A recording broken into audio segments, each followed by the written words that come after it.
Council for Monday, October 26, 2009 to order and start with an introduction of late items. Ms. Harrison. Thank you, Your Worship. We're adding item 11H. Under item 11H, staff reports, the staff recommendation has been added. Under item 14A, introduction of bylaws, property tax sale extension of time bylaw 2009 number 7094, we're replacing page 167. Okay, thank you. We'll ask for an adoption of the agenda. Move to adopt the agenda. Move and second. All in favor? Sorry. There are two items in number 20. I would like to both of them move to the presentations that Okay. You moved that. Is there a seconder? Moved and second. All in favor? Opposed? You opposed? Yep. Okay. We have Councillor Sherry opposed. Balance of council in favor. Motion passes. We'll move into the adoption of the minutes now. Move to adopt the minutes. Thank you. September the 14th. second. Move and second. All in favor? Opposed? Carried. Move to adopt the minutes in October the 5th. Second. Move and second. All in favor? Opposed? Carried. Presentations, we have, 5 actually, 3 scheduled and 2 advanced now. And the first presentation will be from Ms. Denise Taken, General Manager of Vancouver Island Conference Centre, regarding the recent award for MPI. And Denise, you have the award with you, I trust. Oh, thank goodness. Good evening, fellow council members and Mayor Rattan. Today I just wanted to speak about what the Vancouver Island Conference Centre has accomplished. I understand that over the last 2 years there's been many awards. There's been 10 awards for the building and the infrastructure, the technology of the centre. And leading into our first year of operation, we received the Silver Service Award from the MPI chapter, which is the Meeting Professionals International. And this is for the BC chapter, which consists of 180 members. And from this award, we were outstanding compared to venues such as the Vancouver Conference Centre and Victoria Conference Centre. So I just wanted to present this to you. Thank you very much. And congratulations. Great. Thank you.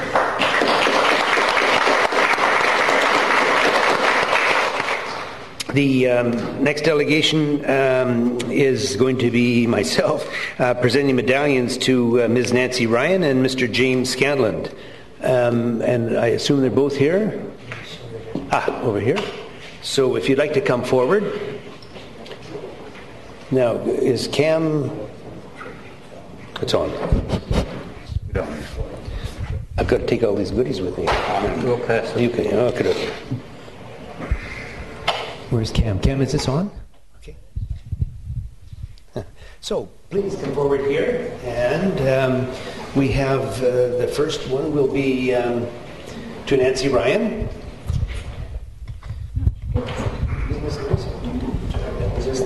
So it's an acknowledgement of your recent achievement in winning the National Canadian Masters Swimming Championship in Etobicoke, Ontario for the 50-meter freestyle, 200-meter women's 4x50 freestyle relay, and achieving gold and setting a new Canadian record in the 200-meter women's 4x50 medley relay, and for bringing recognition and honor to our city and district. Congratulations.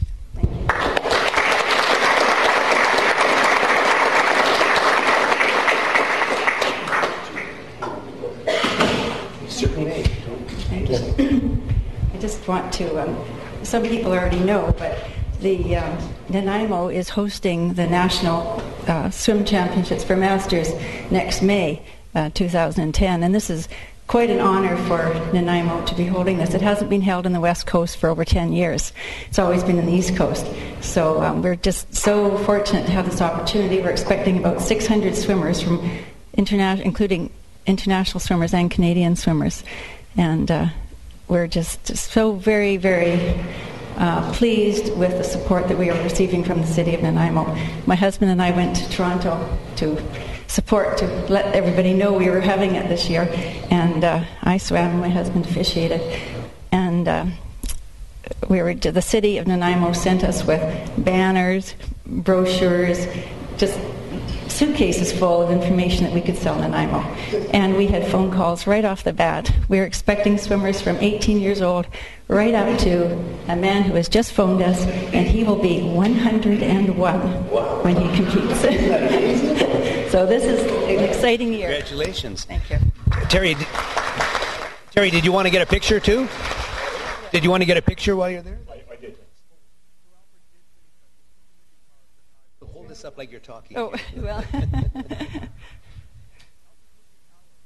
Thank you very much. Thank you. Congratulations. Is Terry enjoying retired life now? Is that all good? Okay, and the next presentation is to Mr. James Scanlon. Sorry, kind of a tricky thing here. This is maybe something. What I'll let you do is hold this part of it here, and then this is an acknowledgement of your achievement, which has brought recognition and honor to our city. It's the International USA Swimming Championship 9th Annual Palm Desert International Sports Festival, Palm Springs, California. And if you have to compete somewhere, Palm Springs, California is the place. February 2009. Congratulations. Thank you. Did you want to say a few words? Yeah. It's always a pleasure to swim for Nanaimo Ebb Tides or swim as a senior swimmer and represent Zone 2 at the BC Senior Games. I've been coaching the Zone 2 senior team now for 14 years, going into 15 years. And the Senior Games comes back to the Vancouver Island next September 15th to the 18th, and the venues will be divided between Campbell River and the Comox Valley, and the swimming venue will take place where it's one of the pools that we train at, the Comox Valley Pool in Courtenay. So I've been coaching between 30 and 40 swimmers, and we're always recruiting more swimmers, ages 55 and older. My oldest swimmer this year was Vi Walker from Courtenay, age 91, and she, I hope, is going to swim again next year. So if you have an inclination to swim and represent Zone 2 or Nanaimo, give us a shout, okay? Great. Thank you very much to both of you, and congratulations.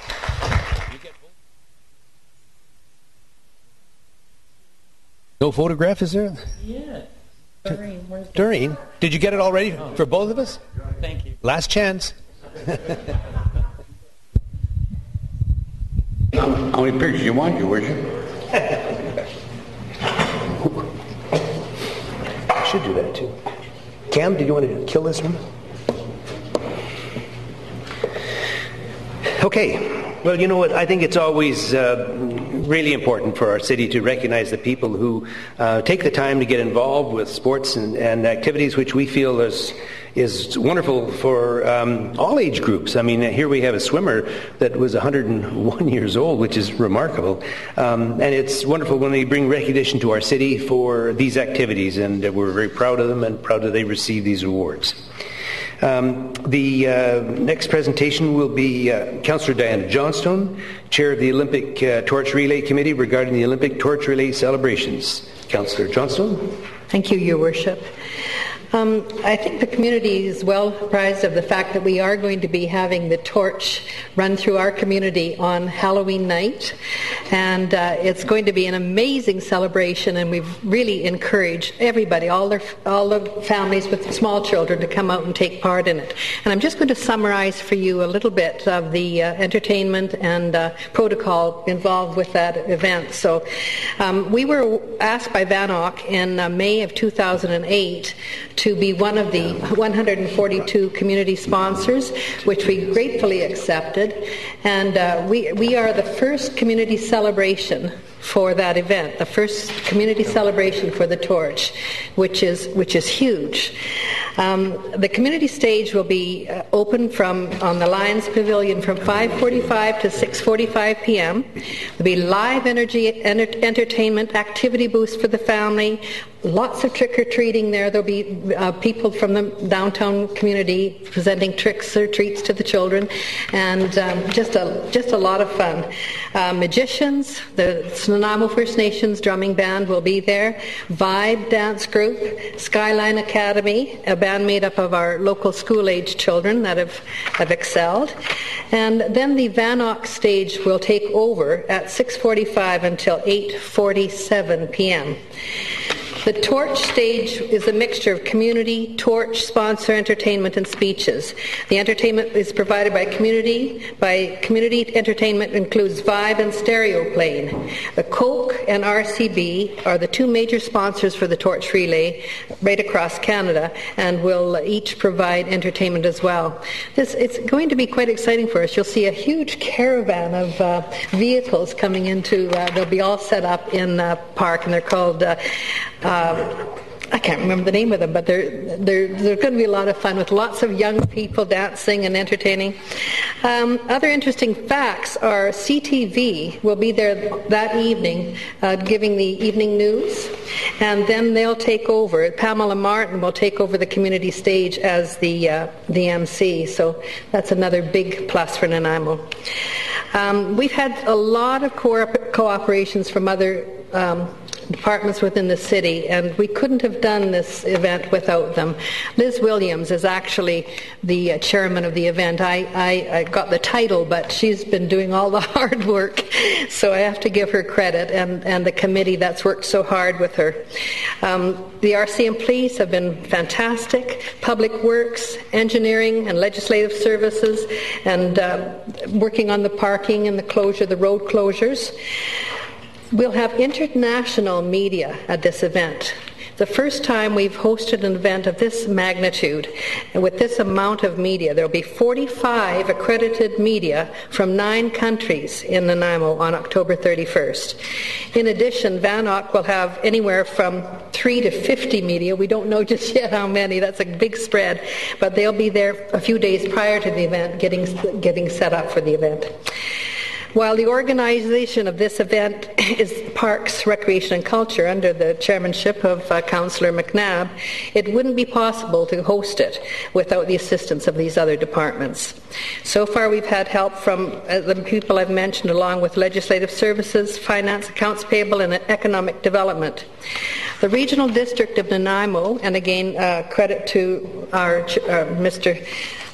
McNabb, Councillor McNabb, who was responsible for approaching the RDN and having courtesy buses provided on the evening of October 31st, because parking will be at a premium. So we're encouraging everybody to take advantage of this shuttle and leave their cars at home if possible. It's going to be very easy to access a bus, and I'm going to quickly just explain to you where the public can get on the buses. Bevan Park, the number 3 bus, will stop across from Bowen Road in front of the Bevan Park complex, so that's the number 3 bus at Bevan Park. At University Heights Mall, the number 44 bus on 5th Street across from the mall, or on Bruce Avenue across from the mall.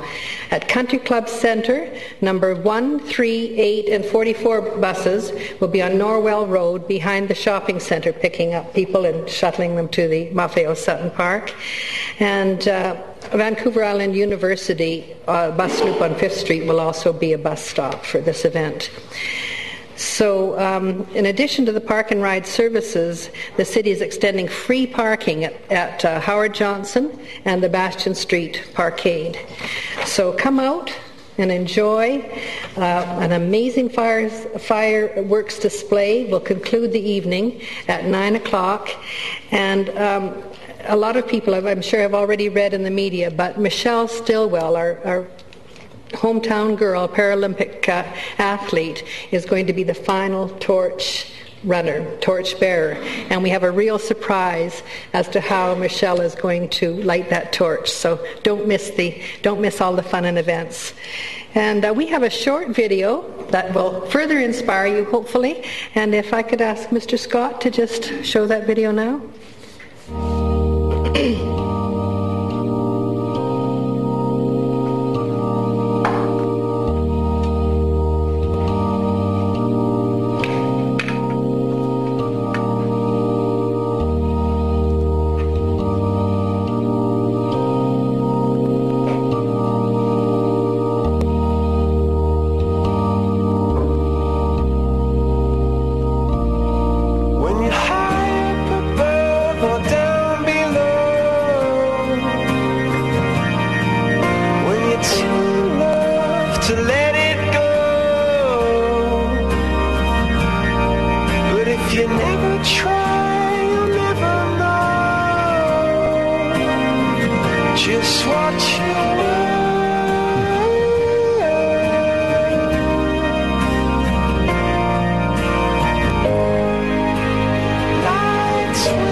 So I just want to say thank you, Councillor Johnston, for all the hard work you've put into it, and the Liz Williams that you referred to, of course, is our own Liz Williams from Parks and Rec, who's worked also very, very hard on putting this together. So I hope everyone takes the advantage to come out on Halloween, October 31st, to get involved in the activities. There are some very exciting things happening. I think there's also some very exciting people that may show up. We don't have any commitments yet, but we're always hoping. But I think Pamela Martin will be there. I was going to say nice to see, but she'll be there too. And so I think it's going to be a great night. The province of British Columbia has put a lot of money into this project, and the city of Nanaimo has put money and time and staff resources into it. And I think you're going to see a special once-in-a-lifetime event. Okay, moving on. Sir. Just in conclusion, at the end of the run, we'll be receiving one of the torches to keep in our community archives at the museum or at City Hall in a glass cage, wherever council sees fit, or yourself. And so that's going to be wonderful for everybody to come up and have a close look at. Our brush with history. Yes. Well, it's very nice. Thanks again. Okay, the next delegation we have is Ms. Jacqueline Gauthier, and she's going to speak on Sexual Abuse Resource Committee, SARC, in support of the proclamation, which will be read out shortly. Ms. Gauthier. Yeah, we're going to do these two, and then the item 20 will follow.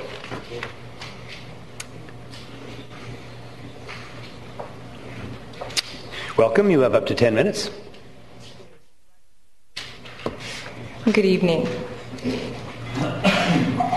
Your Worship, Mayor Rattan, and members of City Council. My name is Jacqueline Gauthier, and I'm a counsellor with NARCEF Programs Limited. I work with children and youth who have been sexually abused. Today, I stand before you as a representative of a delegation called SARC, which stands for the Sexual Abuse Resource Committee. SARC was developed 2 years ago with the intention to initiate discussion between community agencies involved when a child discloses sexual abuse. Members of SARC come from a wide variety of Nanaimo and area organizations, such as the RCMP, Victim Services, the Ministry for Children and Family Development, Child and Youth Mental Health, Aboriginal Child and Youth Mental Health, Vancouver Island University, Haven Society, Tillicum House, Kwamut-Lalem, Snuneymuxw First Nation, Crown Council, SANE, which stands for the Sexual Abuse Nurse Examiner Program from NRGH, and the School District 68, and many, many more. Over the past 2 years, we have been meeting regularly to discuss what happens when a child in our community discloses sexual abuse, what resources are available for the child and their family. We have been also trying to identify the gaps in service. Our guiding principle is to improve our response to the child and their family. The statistics for child sexual abuse are shocking. Before the age of 18, 1 in 3 girls and 1 in 6 boys will experience some form of sexual abuse. The median age for reported sexual abuse is 9 years old.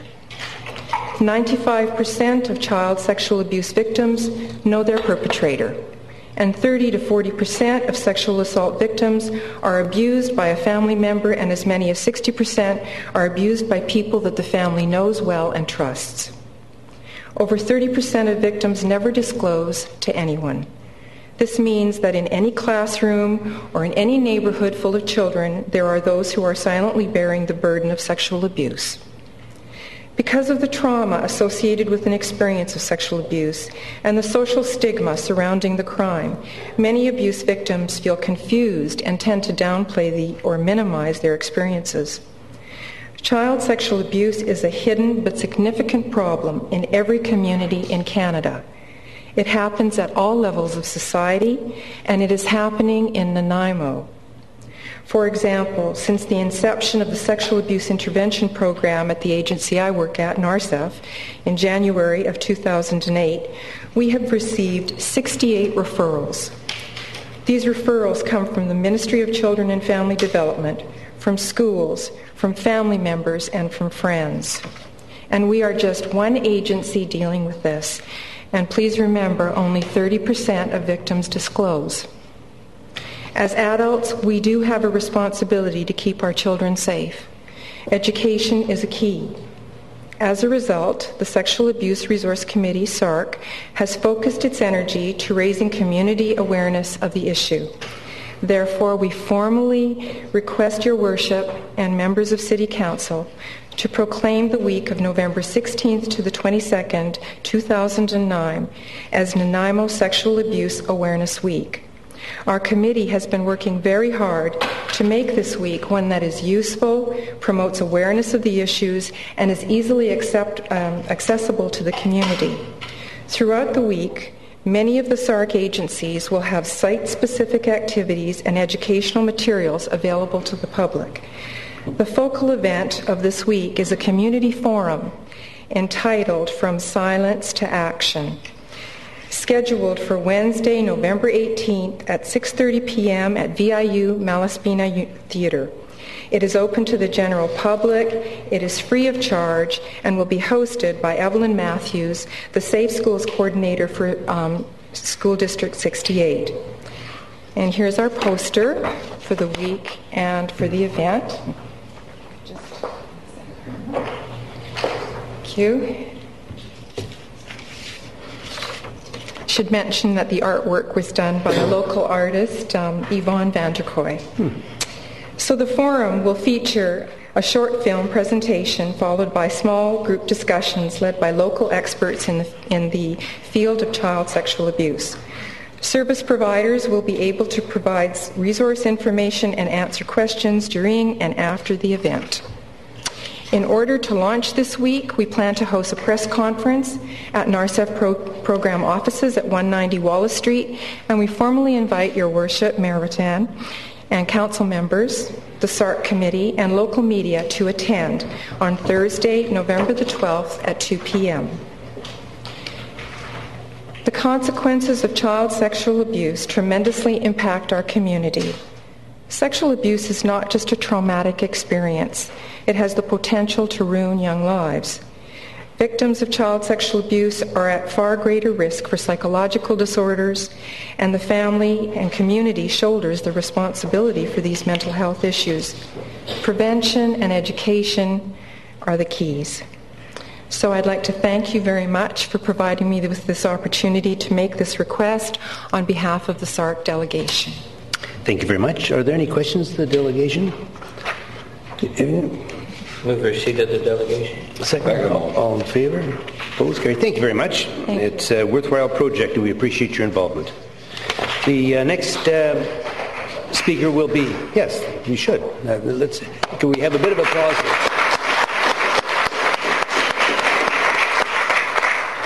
The next speaker is Ms. Sharon Kofod, and to speak in support of the proclamation of National Pain Awareness Week in the city of Nanaimo. Welcome. You have up to 10 minutes. Your Worship, I'm going to speak for the first 5, and then I have a gentleman who's with the Chronic Pain Support Group. Would that be okay? Sure, that'll be fine. Thank you.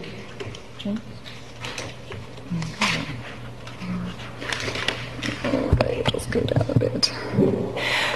All right. Good evening, Mayor and Council. My name is Sharon Kofod. I reside at 2322 Panorama View Drive. Last year, I came here asking for a proclamation for Pain Awareness Week, and lo and behold, suddenly I find a year has come and gone by so quickly. I'm back here asking you for another one, asking Council to declare November the 1st to the 7th as Pain Awareness Week in the city of Nanaimo. And as some of you may recall, I stated at that time, pain is a serious and pervasive medical and economic issue which will reach epidemic proportions in the future as the number of individuals who experience some form of chronic pain will considerably increase as our population ages. Now, pain that lingers longer than 6 months effectively becomes chronic, and it's now recognized as a disease and an entity on its own. And unfortunately, I bet you don't even know that 1 in 3 Canadians actually have some sort of pain. We know that if we leave it untreated, it'll lead to further complications such as loss of work, loss of income, can further lead to depression, and all these then impact our health and welfare system. It's interesting to note that from the Chronic Pain Association of Canada that the average loss of wage for one person who has chronic pain just in 1 year alone is roughly $12,000. And that's about, when I was out with my bout with chronic pain, I was about losing about a little bit more than that. You may not also know that approximately $3 billion are lost in wages in North America due to this particular condition. Currently, chronic pain is often misdiagnosed and undertreated, which then again leads to further and further complications for people. Now, the reason this is because fewer than 1% of our physicians actually understand and have the training for treating chronic pain. And the sad thing is, your vet, yes, your vet actually has 3 times more training than any healthcare professional in pain management. So I guess we should go and see our vets about that one. This is all very disheartening in the light of the fact that pain is the number 1 reason we go and visit our doctors. So we know that many Canadians have to endure long wait lists for their medical treatments, yet when someone is in pain, this of course amplifies it, and it's excruciating, this particular wait. Here in the city of Nanaimo, at the Regional General Hospital's interdisciplinary pain, the wait list just for some people can be 15 to 24 months just to get in the door to see if they can treat you. And given these extremely turbulent economic times, funding for medical service is definitely challenged. Currently, VHA only funds the pain program $1.3 million, and that has to be shared between Nanaimo and Victoria. And who would you think has the lion's share? Come on, Victoria, of course. Victoria gets the lion's share, and it leaves us with fewer resources to look at our substantial patient roster.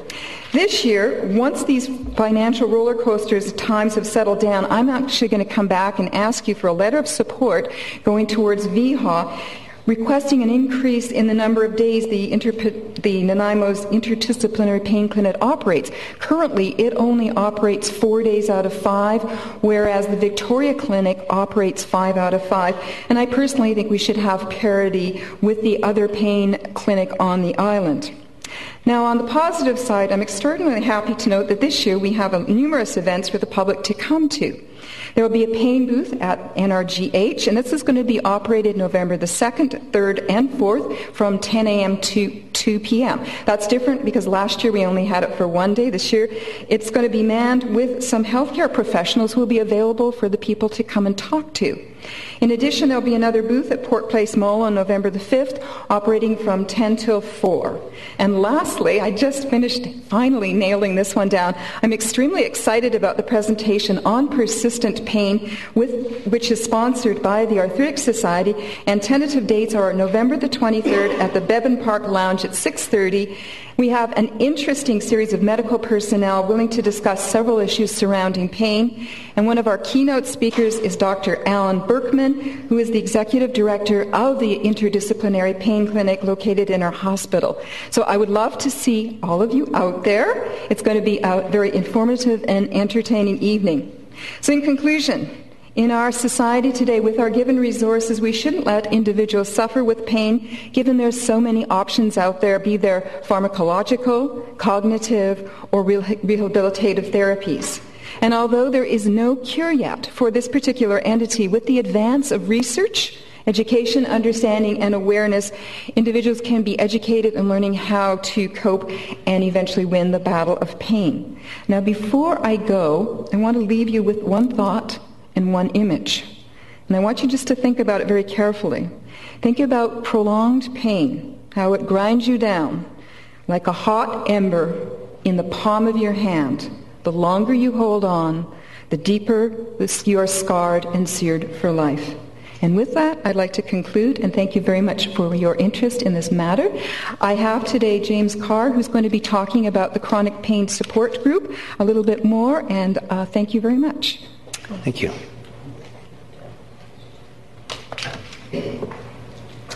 Good evening. My name is James Carr. I live at 671 Cadogan here in Nanaimo. I'd just like to read you our mission statement for the support group. The Chronic Pain Support Group. The main purpose of the Chronic Pain Support Group is to provide assistance and support for persons with chronic pain and their families and medical support teams, to advance public awareness and provide knowledge and appreciation of the struggles and special needs of the survivors and their families, and to foster lifelong strategies for coping with chronic pain and other pain illnesses. I started the Chronic Pain Support Group in 2000, and over the years we've had hundreds of people from the Nanaimo area contact us. We've also had calls from all over the island, Victoria, Campbell River, Port Alberni, and even the other day we had a call all the way from Alberta. So we need to have more support groups to provide support for people who have these chronic illnesses, because there just isn't a whole lot of resources out there, especially for lower income people. The support group is not for everybody, but we do ask people to come in and try the support group for several sessions and to see if it is for them. And we've had lots of people come through the group and had lots of people get together and actually become very close friends outside of the support group. We've even had people come to the support group who have gotten better and are out into the community and working, possibly doing volunteer work, and have basically got on with their life and no longer feel the need to come to the support group. We sometimes have these people come back and talk to the people that are presently at the support group just to let them know that there is light at the end of the tunnel, and that some people do get better and manage their pain and go on to lead productive lives. Our pain clinic here in Nanaimo presently doesn't offer a support group, whereas the one in Victoria does. And there are other courses like a laugh class that are offered in Victoria that we'd love to have offered here in Nanaimo if we could get that funding for the 5th day. So we have a full week here. All I can say to that is basically we're a small support group. I'm on income assistance myself, and I fund the support group myself. So any help from anybody in the community or from the city would be greatly helpful to continue the support group. As well as the members that come, we try and encourage that they get involved and help. But again, it's very difficult when you don't know how you're going to feel from day to day. I mean, I'm here today, I've had a rough day, but I've made a special trip to get here, but I don't know how I'm going to be tomorrow. I may be in bed and bedridden for most of the day. So hopefully we'll get more research on how people can deal with pain and how we can work people back into the community, into jobs, to get them as participants in the community again. Okay, sir. Yep. Thank you very much. Thank you, Mr. Carr and Ms. Cofed. Any questions for the delegation? Was there seat of the delegation? Well, you're moving? Okay. And moved and seconded. All in favor? Opposed? Carried. Thank you very much. Appreciate it. Thanks a lot. We'll hope to see you on the 23rd then. Thank you. Thanks a lot. Well, then push the button. Sharon. There have been medical breakthroughs on pain management, but in the past they were beyond the reach of a lot of people because of the cost. Yes. Has the provincial pharmacare program bent in any way to make those available to people who need them? Not really. There's a lobby campaign just to try and get some of the drugs, as you probably know, onto the rosters because some of them are quite expensive. Yes. And yeah, I mean they're hundreds and hundreds of dollars per month, and that does, as James said, it's very hard to obtain them. So we would definitely, as he said, love to have people write out their MLAs. We're looking for support in any way we can. And as I said, a step for a letter to VHA is a positive direction, trying to say, look, we do know that it's recognized. As I've talked to the mayor previously, there's 1,000 people on their current roster, and it keeps growing and growing and growing, and you can't manage that on 4 days a week.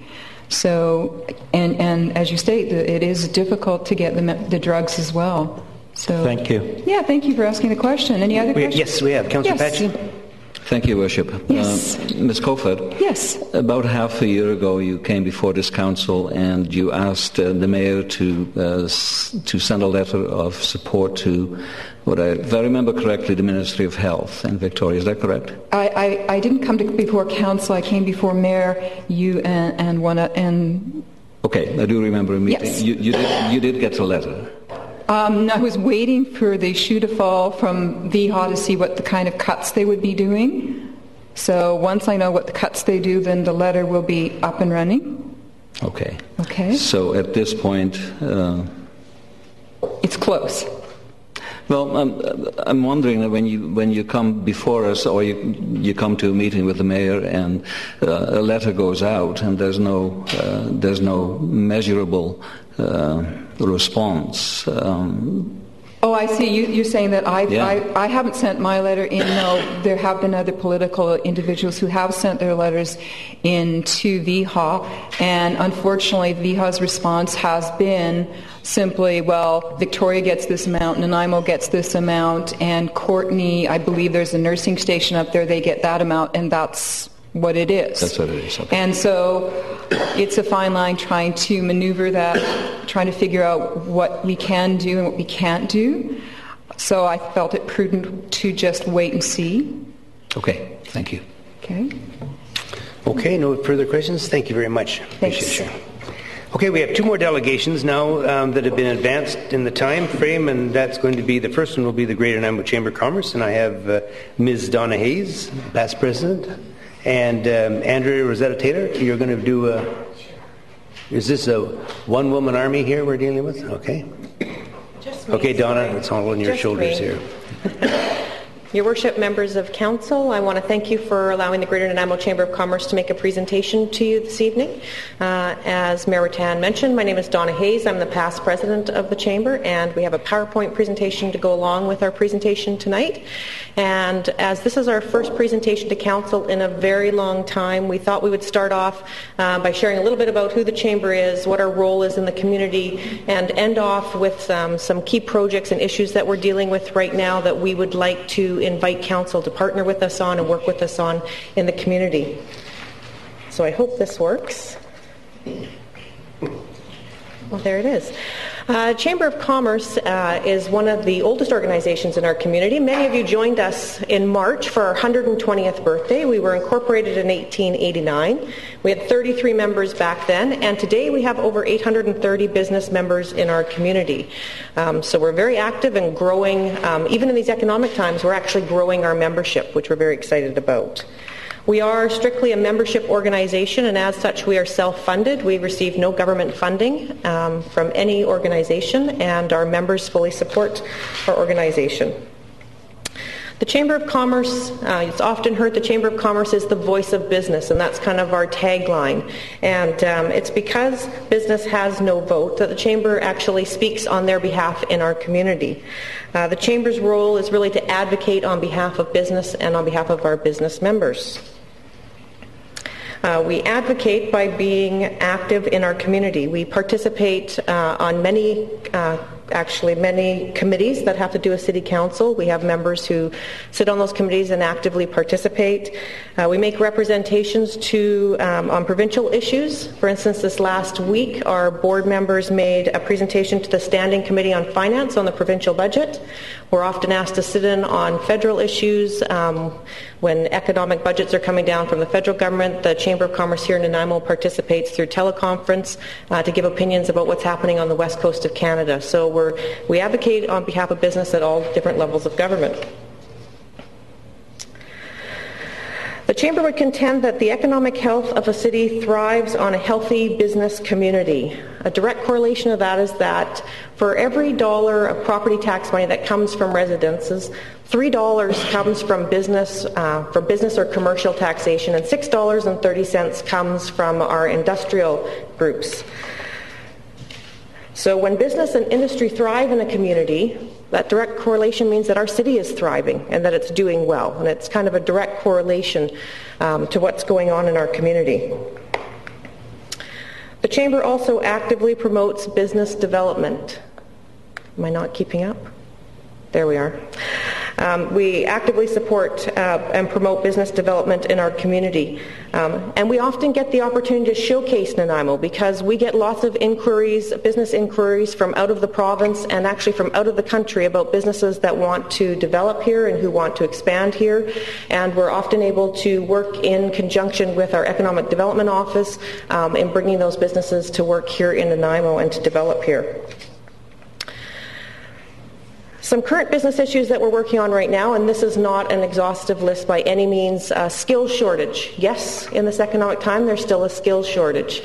Transportation, we've developed the Mid-Island Transportation Task Force, and I'll talk about that a little bit later under initiatives and projects. HST is the hot topic right now. We've had meetings with our local MLAs and provincial leaders.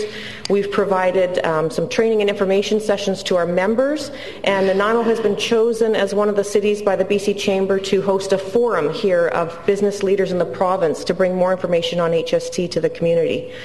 Economic development issues we get involved in. You saw us here, I'm going to say a month ago, about LED signage, and just recently we've been involved in BC Ferries sailing cancellation issues, and we want to thank the city for including us in that discussion, as that directly affects our business members. We believe that our local voice is made louder and is heard louder at the provincial and federal level through partnerships, and that's why we're members with the BC Chamber and the BC Chamber Executives Association. We're also active members of the Canadian Chamber of Commerce, and so Nanaimo's voice is heard at all of those levels through the organizations that we partner with there. The public regularly hears from us in our press releases in the newspaper. Our executive director can be heard on the radio frequently. Lee Mason has always got good advice on the radio. Our website is award-winning, and we quite often have articles in the paper telling people about what's going on at the Chamber, and that's how we get our message out to the community as a whole. And we do have a communications objective, and it's that the Chamber makes possible the cross-pollination of information between and among disciplines and diverse positions in the community. So that's what we're working on as a communication objective.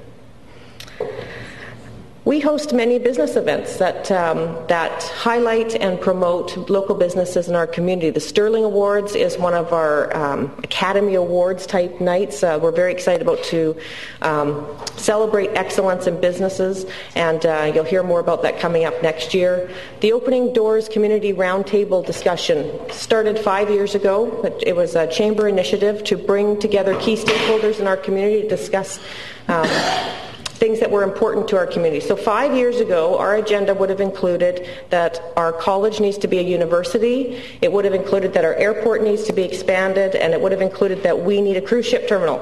So we're not necessarily talking about those things anymore, but we are talking about key community issues, and we have regular discussions about those type of things. We're a co-founder of the Van Isle 360 Welcoming Reception, and I want to thank Council for proclaiming Small Business Week, which I believe was last week at your last meeting last month. You proclaimed that, so thank you for that.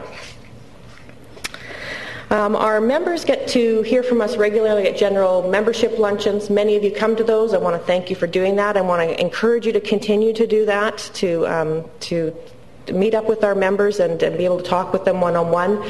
Business after business, business before business. We just had our annual Business Expo, second annual, and we sold out long ways in advance. It was an exciting event. Ambassador program, and something that's come about that's new for us is we're starting a business mentorship program so that our businesses within the Chamber can get businesses to mentor them and provide mentoring within the community. So we're very excited about that. So before I go into our summary, I just want to quickly, I thought I'd take this opportunity to talk to you about something that's not on your PowerPoint and tell you about 3 initiatives and projects that we're working on that we really want City Council to work with us on, and we're asking for your support on. And the first is, you heard me mention the Mid-Island Transportation Task Force. And I don't know if you've heard of what that is before, but at our board table we're constantly talking partnerships, and that we can have a stronger community voice if we partner with other community groups. And so we partnered with the EDGE Group about 2 years ago to form the Mid-Island Transportation Task Force. And I think all of us here know that transportation on Vancouver Island is an issue. I mean, we're a community that's serviced by a ferry, so we have transportation issues. And what we've done to date is we've put out a scoping study. We're currently in the process of doing that to scope out what the main issues are. And we will be approaching the provincial government at a later date about getting funding for a full transportation study to be done for Central Vancouver Island. And we'll be asking Council for their support in getting that funding to us. Especially as our economy diversifies and as we grow so fast as a community, we need to talk about how we're getting from place to place and how does our transportation system work and how do we work with the small communities around us to get from A to B. So we'll be looking for you for support on that issue. The second thing is a contentious issue. It's about property taxes. You heard me touch on that a little bit about the 1 to 3 to 6 ratio. And the Chamber's not going to speak a lot to changing that ratio, but we realize that the city is limited by the funds that it receives and that it needs to find other sources of getting funding in order to bring our property taxes down. Overall, we just want to see lower property taxes. And so we've been working with other chambers across the province and through the BC Chamber to come up with ideas on how we can have a discussion at the provincial level about getting funding back to our provinces.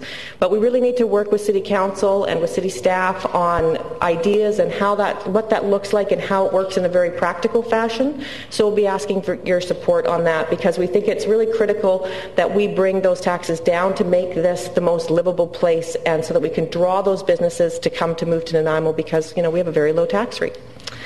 The last thing that I want to mention, but certainly not the least, is an initiative I'm extremely excited about, and it's our Sister Chamber initiative. And some of you may have heard about it, and I have a special thank you to Councillor Fred Padgey, who has worked with us already a little bit on this, but we're going to get him to do a little bit more work for us. And it's that we're sistering with other chambers. And right now we've talked to Bremerton, who has shown an interest, and thank you to Mayor Rattan, who put us in touch with some people there. And we're hoping to partner with a chamber in Holland. And the whole idea there is to develop grassroots relationships with other like-minded business organizations to share information and provide business opportunities to our own businesses here, to talk about issues about sustainability with the people in Holland, who are light years ahead of where we're at, and to have those discussions and to hopefully provide information to our businesses here and business opportunities. And when we were looking at communities to partner with, Nanaimo is so unique. When you look at the qualities that we have a harbor with a ferry system, we have a university, we have an airport, we have a cruise ship terminal.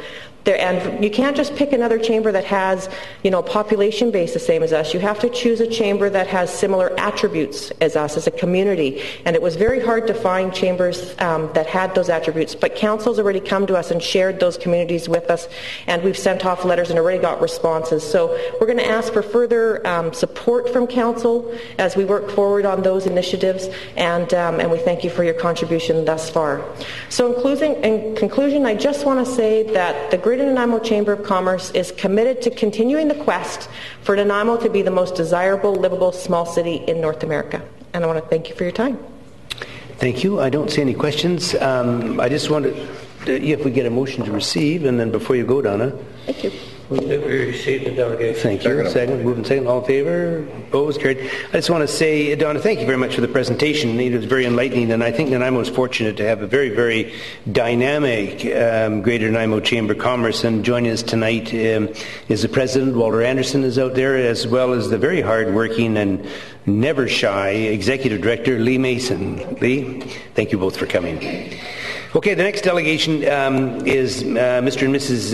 Deassi, 2371 Pheasant Terrace, in Nanaimo, regarding safety issues related to a crosswalk, Labio Road and Pheasant Terrace.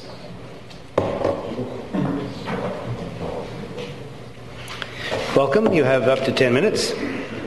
Good evening, ladies and gentlemen, Honorable Mayor and respectable councillors. My name is Sam Deassi, and I live at 2371 Pheasant Terrace.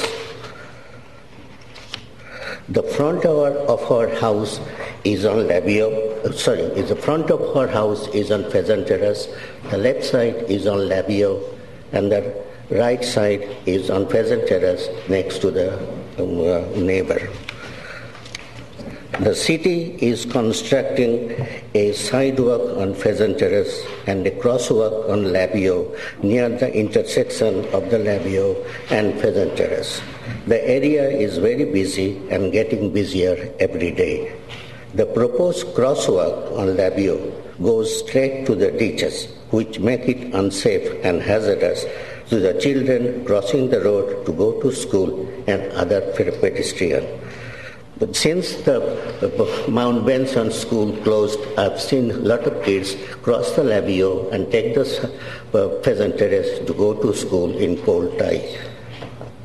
I've talked to city engineering department several times, and I was told that the city will not fill the ditch in Labio. If I want it done, it will cost us $6,000. And then I went to Councillor Padji, and later on Councillor Padji read to me the email he received from engineering department, which I totally disagree. And I thought to come to the council for appeal. And I have some photographs and the petition. I'll present it to you in support of my appeal.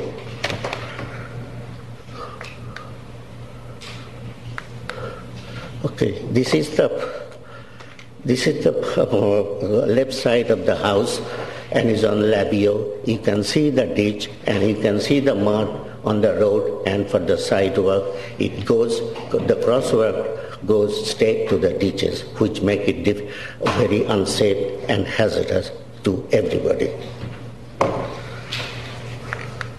The next one is the same, just taken in a different angle, and you can see the marks on the ditches, and the crosswalk goes straight to the ditches, and the children pull around and they go straight to the ditches.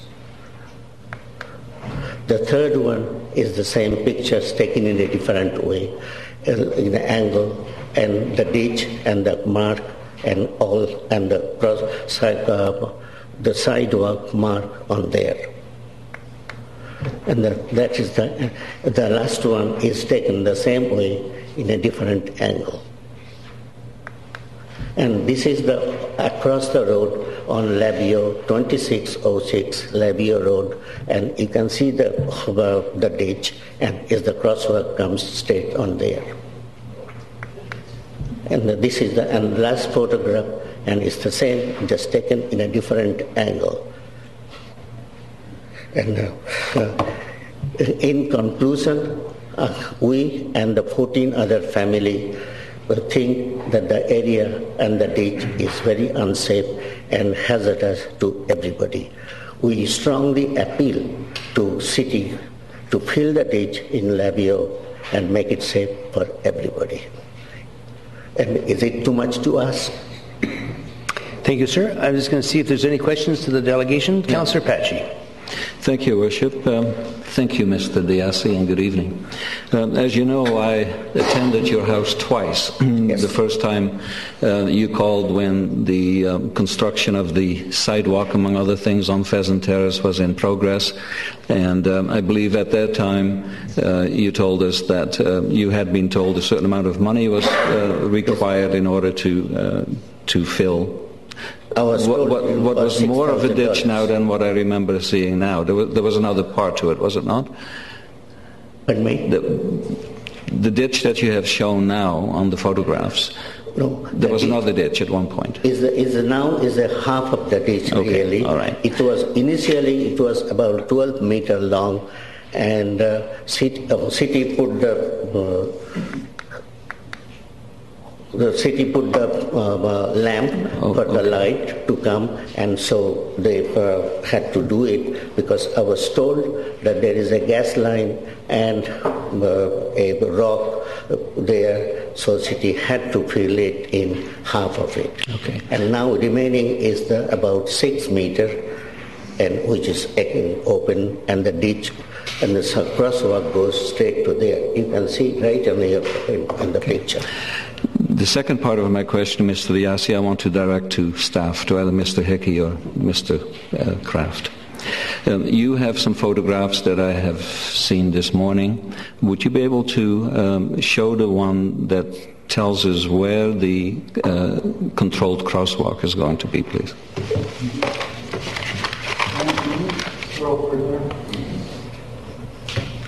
It's here.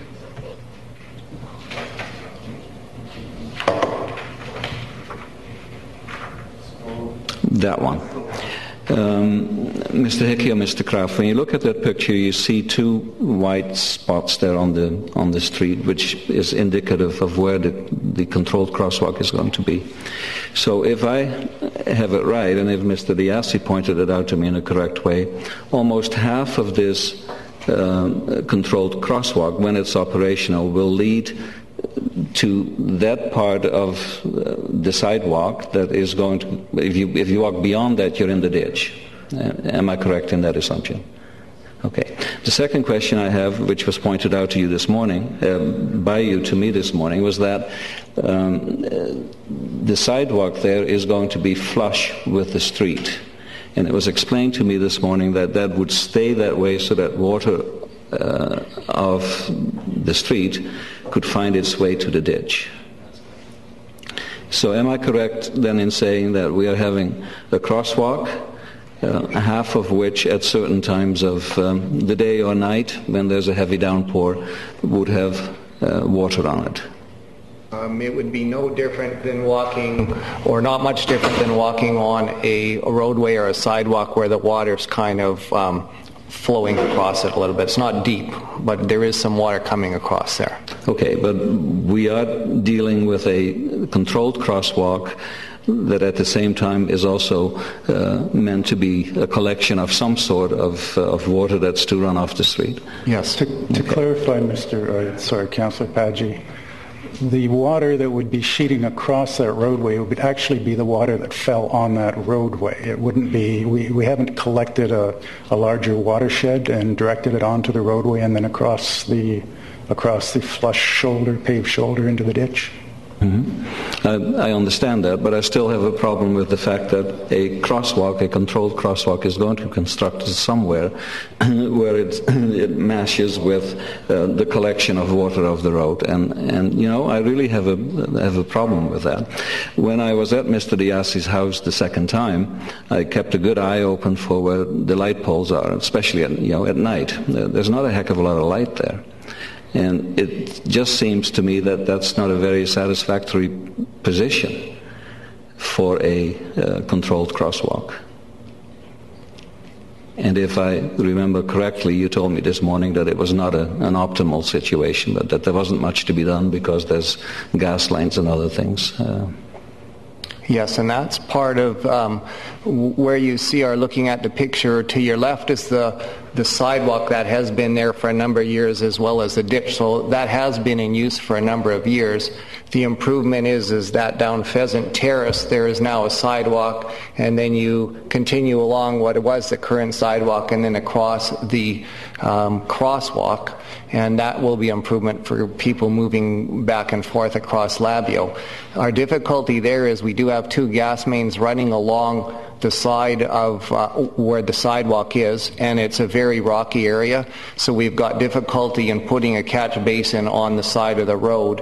So that ditch is a very functional part of the drainage there. Okay, thank you for answering.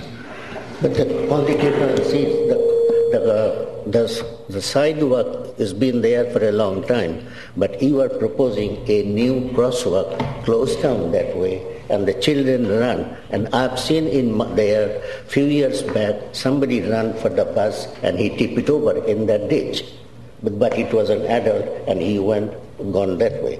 But in future, since the Mount Benson School is closed, all the kids down that area, they cross the Labio and they take the Pheasant Terrace, go to the Kultai School, which I fear that they will run around and they will hurt themselves. And this is why I felt to come and appeal to Council for consideration to fill that ditch.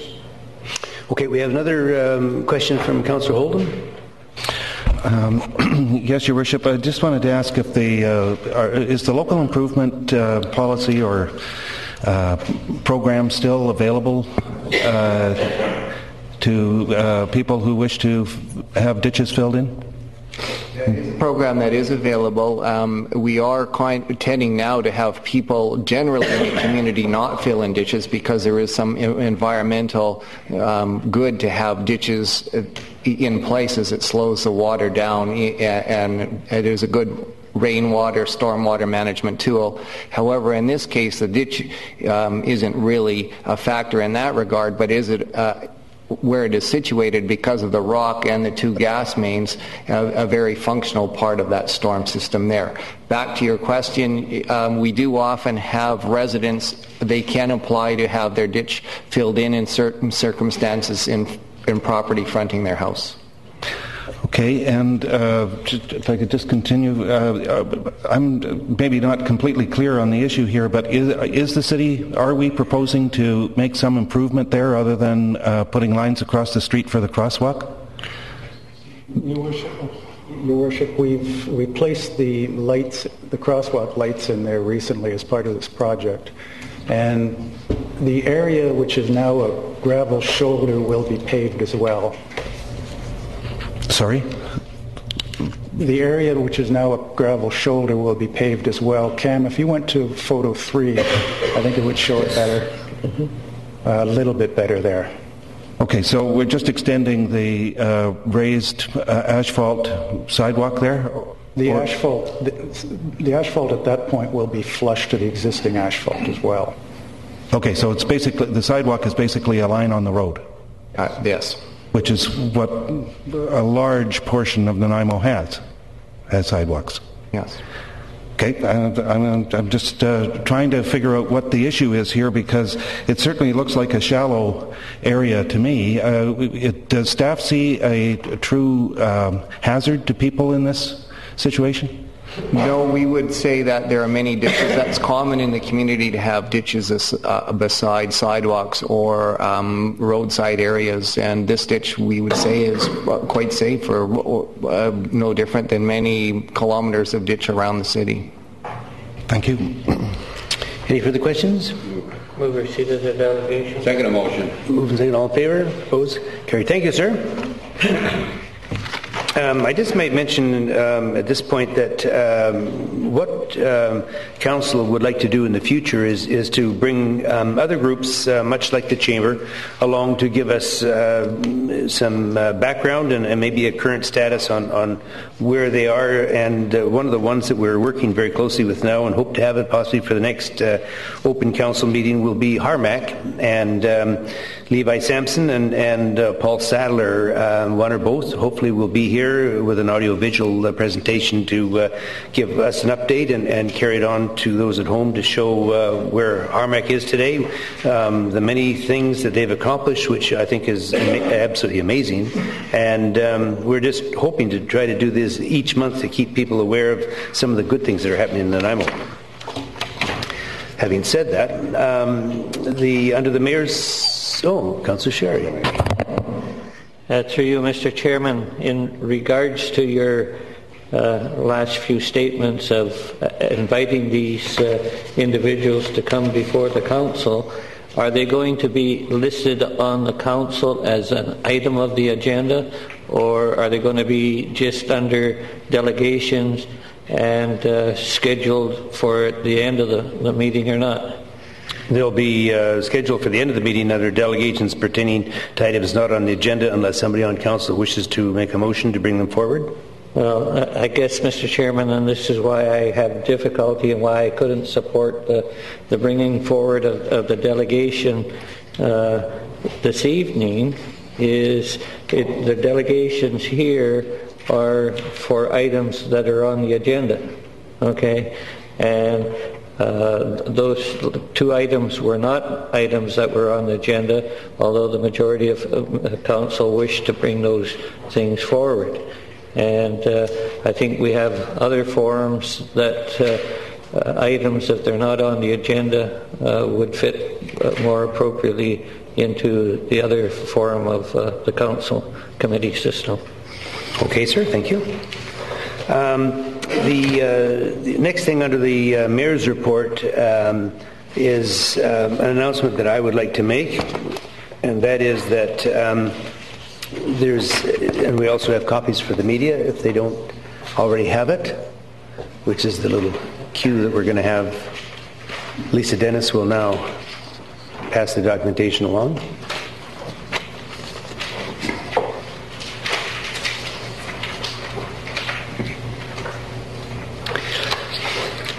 And I'll read it. It's under today's date, Monday, 26 October 2009. On behalf of Nanaimo City Council, I am pleased to announce that Mr. A.C. Kenning, previously the city's Deputy City Manager, has been appointed to the position of City Manager for the City of Nanaimo. Mr. Kenning has been employed with the city since 1987 and has held the positions of Director of Finance, General Manager of Corporate Services, and Deputy City Manager. Mr. Kenning is a Chartered Accountant and has a Commerce degree from the University of British Columbia. Previous to his employment with the City of Nanaimo, Mr. Kenning held senior positions with the BC Lottery Corporation and the Thompson-Nicola Regional District. Mr. Kenning's appointment will allow the community to benefit from his long experience with the city, his knowledge of the city's operation, and his familiarity with the community's needs and expectations. I know that Mr. Kenning is anxious to get to work on the serious challenges facing the community and council. First among these challenges will be recommendations to the 2010 budget and seeking budget solutions that meets council's identified needs for fiscal responsibility with the important needs for the provision of a high level of community services.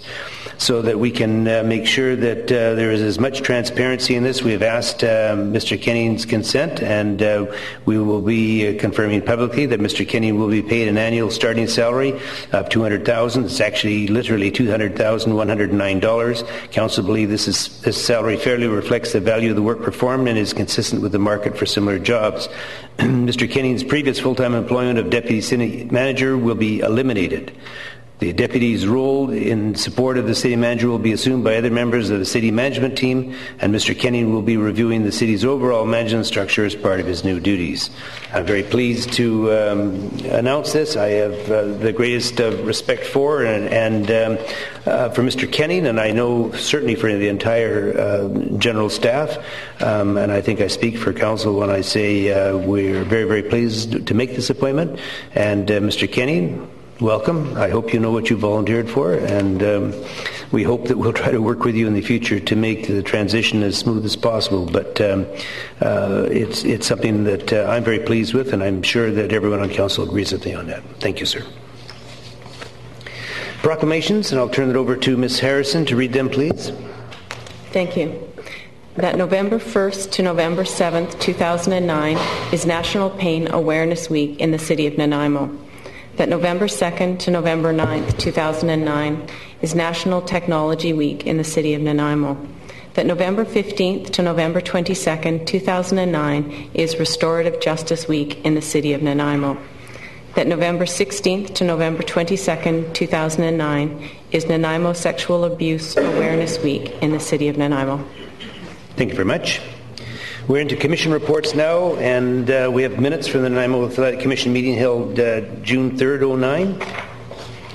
Would somebody like to... I move that the council receive the minutes of the Nanaimo Athletic Commission meeting held on June 3, 2009. Second motion. Moved and second. All in favor? Opposed? Carried. The move into staff reports and its development services.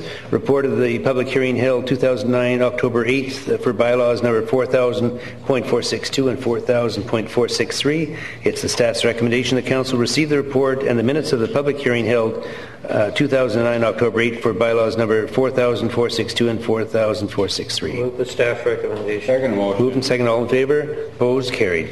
Community Heritage Register update. That council adopt the city's amended official Community Heritage Register. Move the staff recommendation. Second motion. Moved and second. All in favor? Opposed? Carried.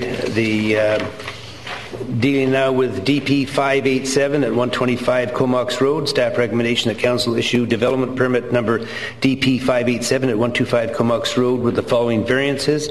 The building height, the maximum building height is 19.8 meters or 65 feet and shall not consist of more than 6 stories. The proposed building height is 25.3 meters or 83 feet and 7 stories.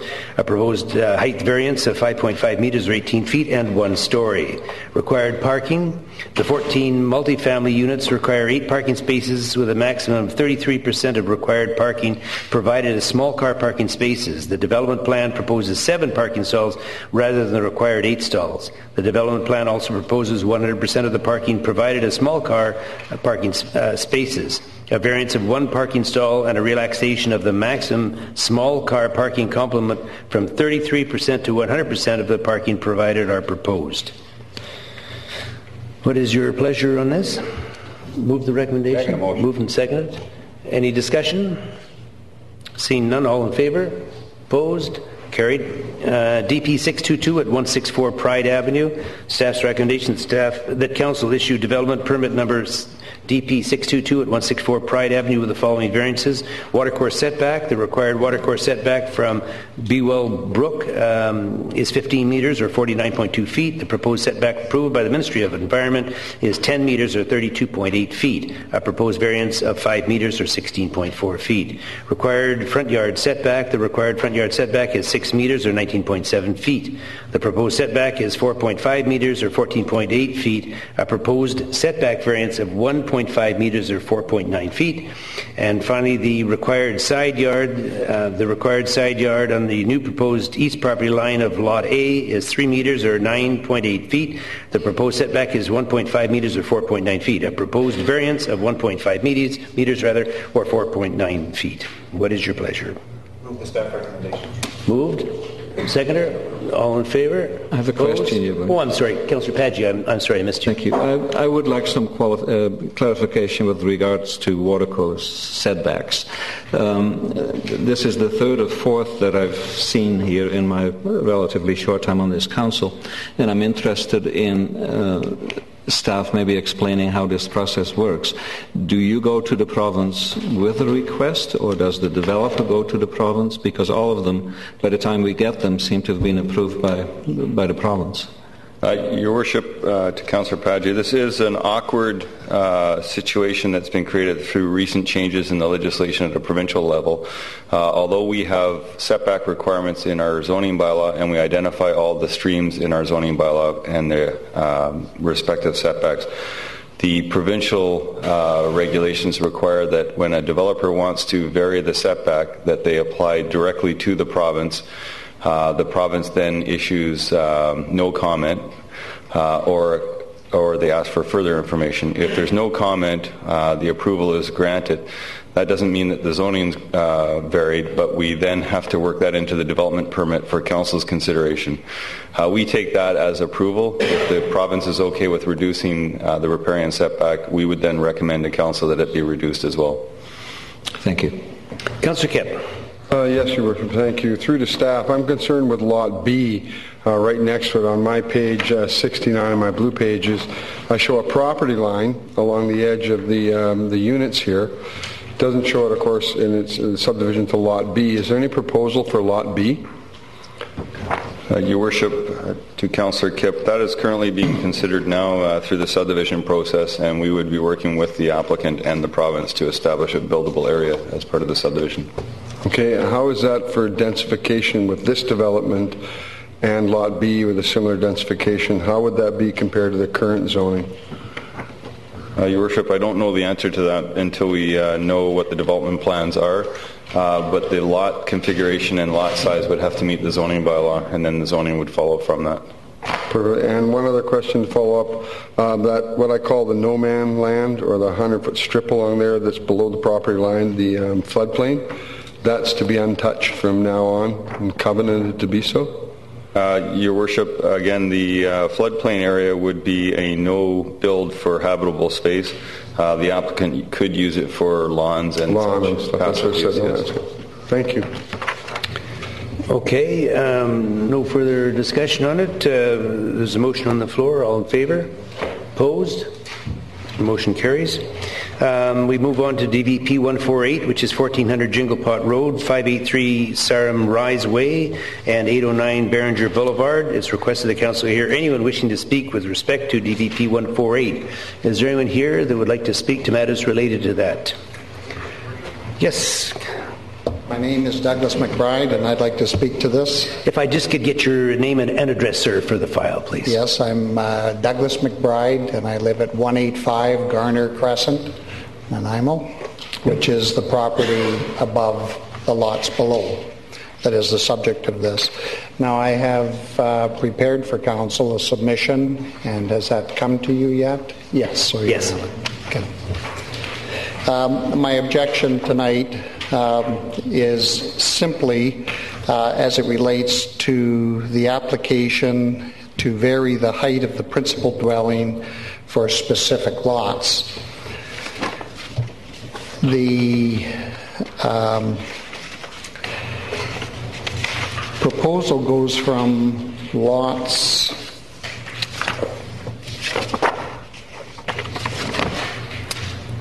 6 through 21, and I'm not here to object to 6 to 17, but from 18 through 21, I do not believe those should be on the list of having the houses varied from a height of a maximum of 27 feet to 42 and a half feet. In other words, a 2-story house versus a 3.5-story. I want to say that I'm here representing myself, if you will, but I've had discussions with my neighbors that share concerns here, and I'd just like to reference them that are here. We have Bill Horman, Ron Bonham, and Pat Romano, and Kevin Bourgeois, and my wife is here with me this evening. Okay, good. So I just want to make it clear I'm here in my personal capacity. I'm not retained to speak for anybody else. But my interest is not for my own property, it's for their properties. For those of you that have been here on council over the years, you know I've been involved with representations many times to council with respect to Hawthorne Heights. I want to move along quickly. I make reference to Insight Holdings, Inc. I'm not opposed to the development in the valley. I think Insight has done a good job in the development of the lands below. Now, there's a unique situation up there that I would draw you to. First of all, in my material, I've just photocopied the 3 pages from Insight's materials so that I could draw colored lines on them. If I could just find that here. I think we have an overhead. Hopefully, Mr. McBride, that will be there momentarily if I get the nod. Sorry? Is there an overhead that we're going to show? Yeah. There it is, Mr. McBride, on the screen above me. Okay, if we go to that page, is there something that I can use to point to that? Do you have one there? My finger. Oh, yeah, okay. Okay. That'll be strong.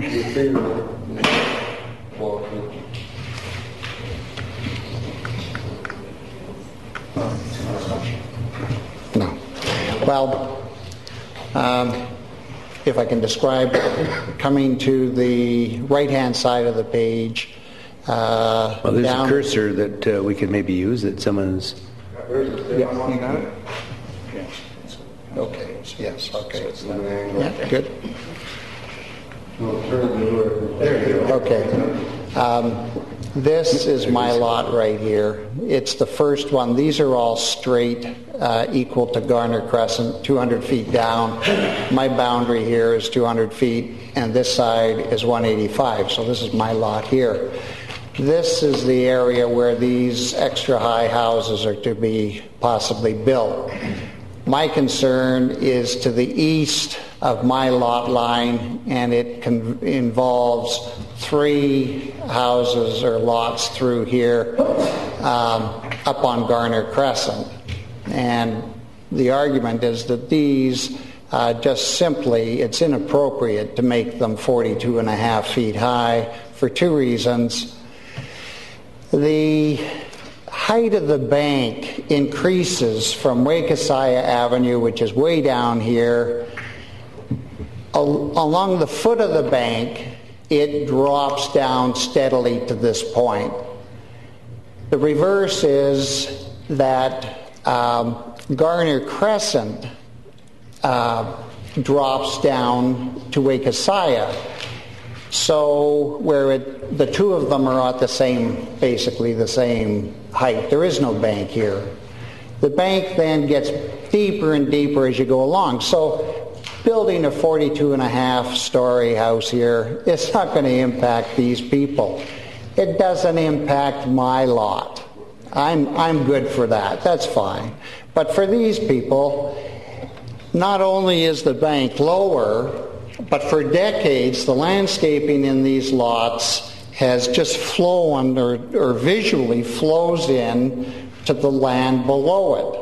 So if you come along and you put a 3.5-story building on these lots, the people on the higher lots are going to look at this great big thing that's sitting there in front of them, and it'll block their view. I don't think it's necessary to do that. I think when different neighborhoods come together, you do it in a way that minimizes adverse impact on the adjoining ones, unless it's absolutely necessary.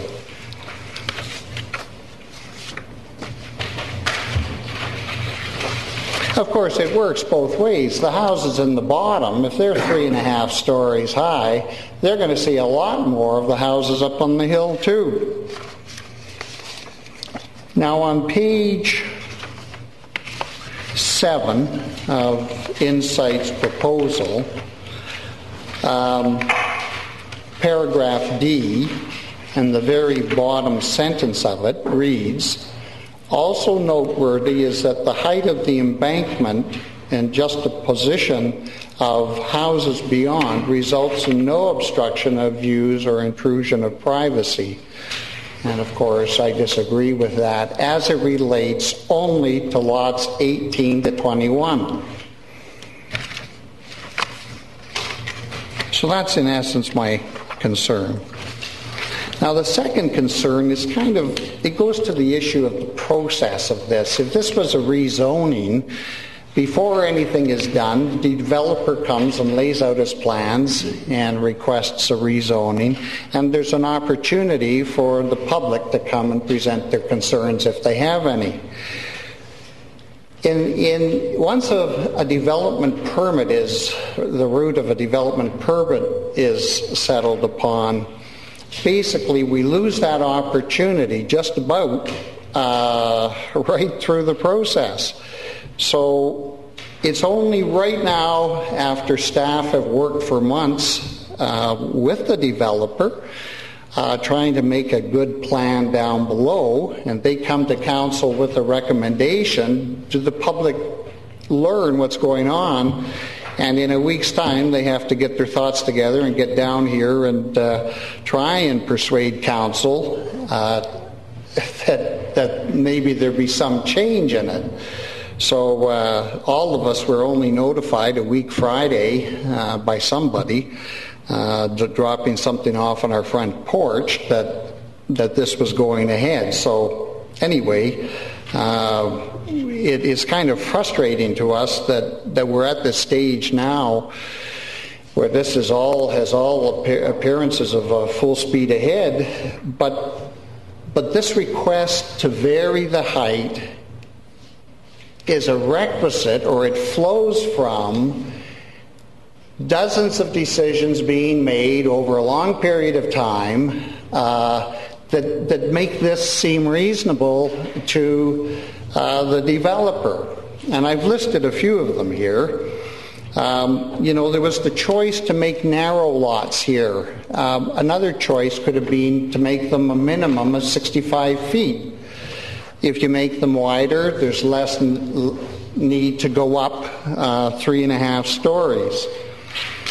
Another thing is that the curb on the, I guess it's the north side, I don't have luck with this. No. Anyway, the curb on the left side of Menzies Ridge Drive was located where it is, but it could have been located 10 feet to the south so that the standard house could be built there. Now, I'm not speaking against all of these lots. I'm only raising these issues as it relates to lots 18 to 21. Now, I understand the normal way these things are calculated for baseline for height is that you take the high side and the low side and you average it out. So we're in the position now where the developer could be arguing, that really, if he took those calculations, he could put the house 15 feet up in the air. Now, that might have been an argument back a year or two ago when we were first looking at the development of this land, but it doesn't make sense now. The curb has been constructed. We're not going to see the slab on the houses built 15 feet in the air. We're dealing with the reality. The curb is there. All the houses, I imagine, are going to be basically started at the same elevation. So, in conclusion, I think the normal height for a principal dwelling house is 27 feet. That's the bylaw. I think the onus is on the developer to make his case that he can do this without, that it's necessary to do it, and that it won't impact his neighbors when he's asking for a variation from 27 to 42.5 feet. That's not an insignificant variation. Now, can I suggest a solution here too? Is we're not unreasonable people up there. One of the ways we do is when the developer actually comes to settle his plans for these 3 or 4 lots, he might want 33 feet. And if that makes sense on one of these lots, I don't think people are going to be complaining about that. Well, we could at least look at it. But to give a blank slate of going to 42.5 feet here, it just doesn't make sense, in my view. If you have any questions. Okay, sir. Are there any questions to the delegation? Councillor Unger. Thank you, Your Worship. I had a call this afternoon from a representative of the developer, and the information I was given was that they do not require the amount of height that's listed here, and I wonder if staff is aware of it and what the less requirement is.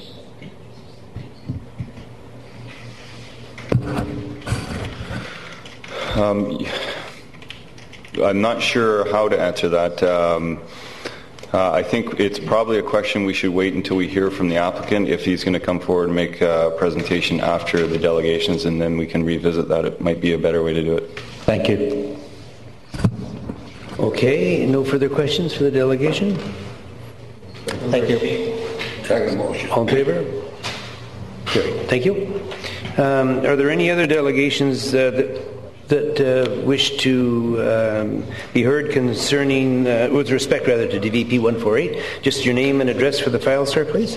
My name is Patrick Romano. I live at 145 Garner Street, or Garner Avenue, and I'm one of the lots that were just spoken about, one of the lower ones. And I'm a photographer and artist. And I purchased the property 5.5 years ago, almost 6 years ago, specifically for my view and the garden below. The house and the property is approximately 45 years old, and the garden was extensively built. It was terraced downward.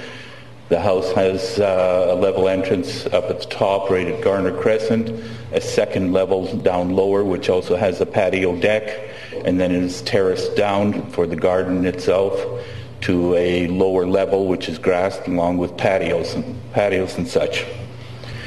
The view that I started out with was a nice park, which was basically an abandoned golf course, extensive usage by the pedestrian usage by the people in the area, simply for going for walks and family outings and picnics and everything else. There was extensive wildlife down there, deer, raccoons, all sorts of animals and everything else. Through the years, I've seen total devastation of that whole property into the construction of this. There was nothing that I could do, simply because apparently it was all settled and decided before I bought the property. I wasn't fully informed of the extent of the work that was going there, but that's my bad luck. And I should have maybe dug into it more prior to purchasing it. Anyway, through the 5.5 years, I've gone through Monday, Monday through Saturday of construction work, noise machines, rock crushers, extensive blasting going on, dust. We couldn't have any of our back doors open at any time because of the noise and the dust going on, the whole thing. We've had an extensive amount of vermin coming up to our area. One neighbor, Ron Bowen, had to get an exterminator in for moles that had moved into his walls, and he's never had that before. I've spoken to the original owner and the previous owner of my place. Neither of them had any vermin problem. I had rats moving up onto my property, and even had one get into the house, at which time I've had to fight them myself. The garden was extensively by hand constructed by the original owner, and it was a beautiful piece of workmanship that was done. It has overgrown since then, prior to my purchase and everything else, and a lot of work needs to be done. And I've been working extensively to renovate it, trying to repair and bring it back to its original status and appearance. The view, which is also includes College Heights and Mount Benson, was a major portion of my purchase of the property, which I have from all levels for the whole thing. I've even had, I participated in the Nanaimo Area Land Trust purchase of the Mount Benson so that we can retain that in park, and also background for Nanaimo. And I had a personal interest in it simply because I look at it all the time. Extremely dynamic, extremely lively, and beautiful view that I have. In fact, one of my photos of Mount Benson was used in the very first fundraising calendar that they put out. And I had numerous of my pictures of Mount Benson from my property were used in gift cards for fundraising for NALT. Now we're looking at further destruction of the whole view that I have, and also the sunlight that I attain from my garden. The garden has been developed and set up in such a way so that where there are shaded parts, there's shaded plants that require that, and sunny parts that require certain types of plants, and these have all been in there. I don't really want to have to changing everything, and it would also change the whole planning of the garden. And estimated at 46 feet or 42.65 feet height from the balcony up at the upper level of my house, that would effectively remove the entire valley view and about half of the College Heights view. From the lower level of my house, College Heights would completely disappear. I would see the top third of Mount Benson.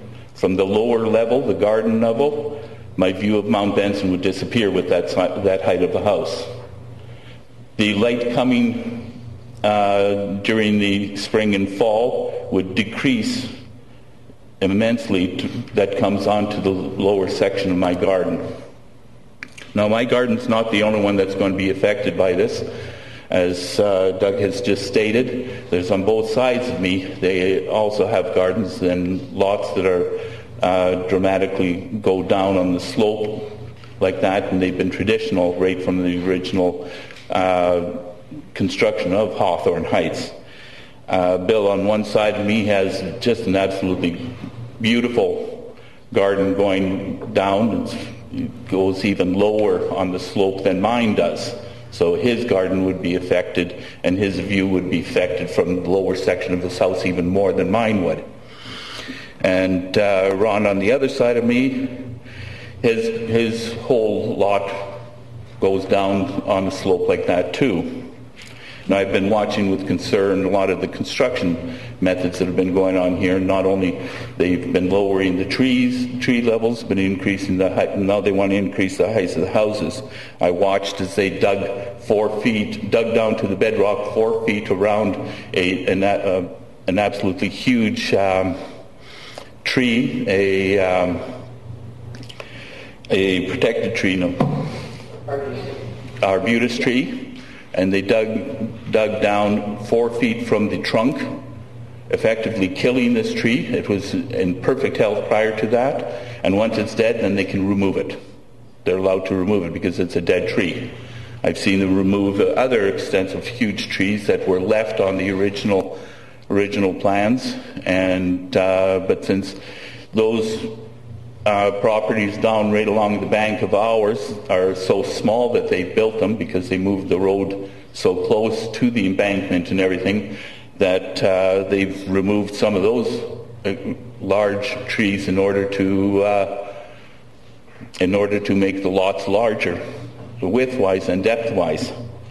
Now they want to move the houses forward so that they have some kind of yard. I'm just waiting for them to request that they can remove the green space that is down in the books between our properties and their properties, which has been right from the original plans been left in there.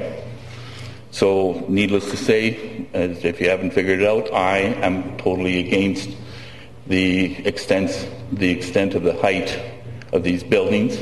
In fact, I would like to see them remain at the original permit height. Thank you. Thank you, sir. Are there any questions of the delegation? Seeing none? Second motion. All in favor? Opposed? Thank you, sir. Any other delegations dealing with that same subject, DPV 148? Yes, sir. Name and address, please. Hi, I'm Ron Bonham, and I live right in between Doug and Pat at 165 Garner Crescent. And I've been there for a little over 17 years, and of course have experienced enormous changes in the area. We've been pretty patient, I think, with Insight over the years. We went to the initial meetings of the planning through the 3 different stages, and they, at that time, were promising us green spaces and a lot less kind of intrusion and violation into our area. There's been a lot of blasting that's been going on down below, which has kind of caused some interior structural damage at my place, and I had one of their lawyers come out to look at it, but because I didn't take photos of it at the very beginning of the process, they said it must have been there kind of all along, and so my ceiling in my family room is cracked all the way along, and it's beginning to slip down a bit. And I'm the one that had vermin in my place that I'd been there all that time, and all of a sudden I had an invasion, first of all, of shrews that went into the walls of my place. I had to get exterminators out, and then after that I had problems with what they thought were moles and had to get traps put in as well. So I feel that we've been really very patient with them all through the process, and I've taken care of a lot of these things myself. And now they're wanting to put this additional 15 feet structure on top of the place, which is really going to block my view a lot. And a lot of the value of my place, frankly, is in the view, the fact that I'm up there on that ridge and able to look over. And I don't want to be looking into somebody else's window and have them looking into mine. And my property is fairly low down at the back, and so that's going to be all heavily shaded by this plan.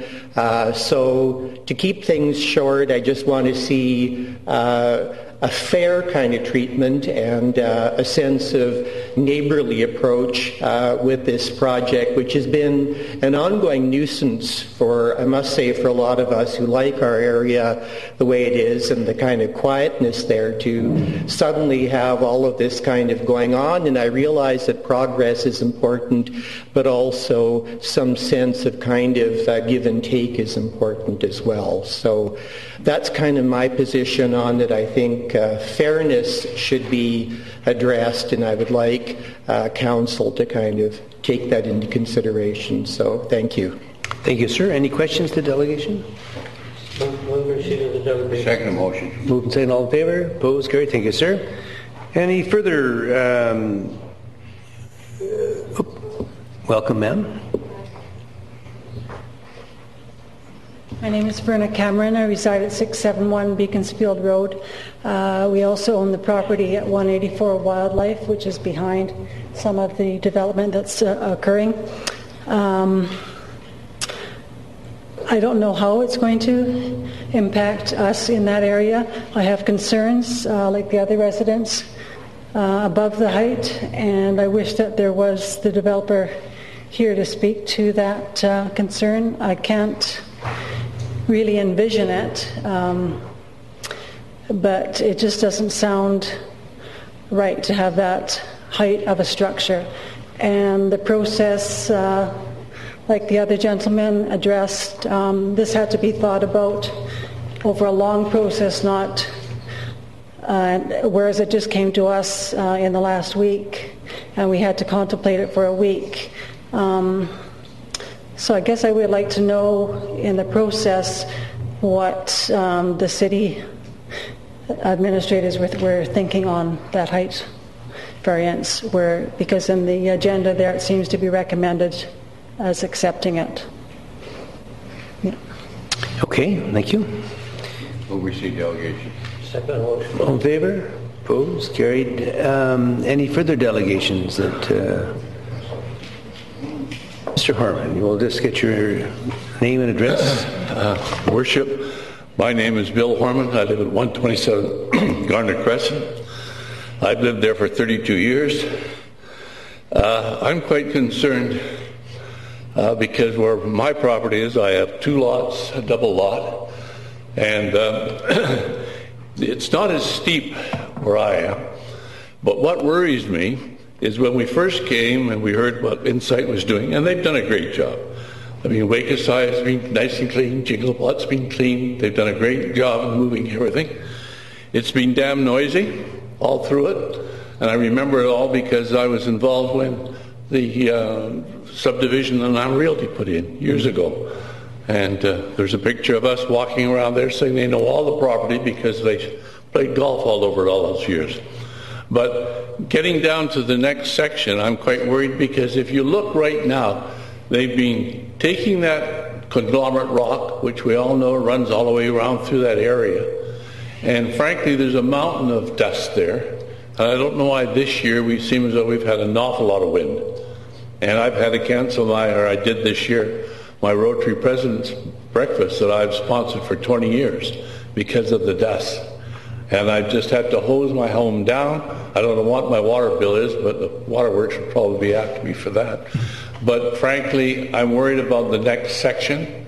One lot, yes, it's going to be bad. But fortunately, I planted a number of trees there around 30 years ago, and they've grown up. So that's helped me in a lot of ways with things. But I think the asking this height extension is just a little bit out of order. I think you should have a real good look at that. And as my cohort said, we're not hard to get along with, but we're very proud of Hawthorne Hill and how it's been developed over the years. And we're very cooperative. We would like to sit down with them, at least I would, and have a chat with them. Thank you for your time. Thank you, Mr. Robert. Any questions? We'll receive delegation. All in favor? Opposed? Carried. Any other delegations to wishing to speak to the matters related to DPV 148?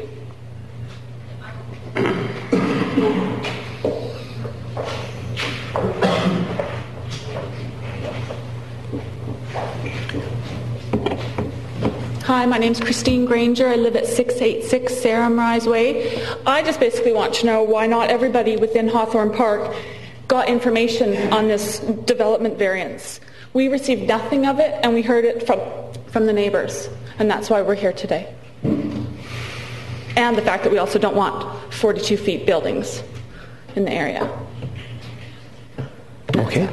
I think that's your The whole enchilada, is it? Because there is, maybe staff may want to elaborate on that one. Mr. Swaby?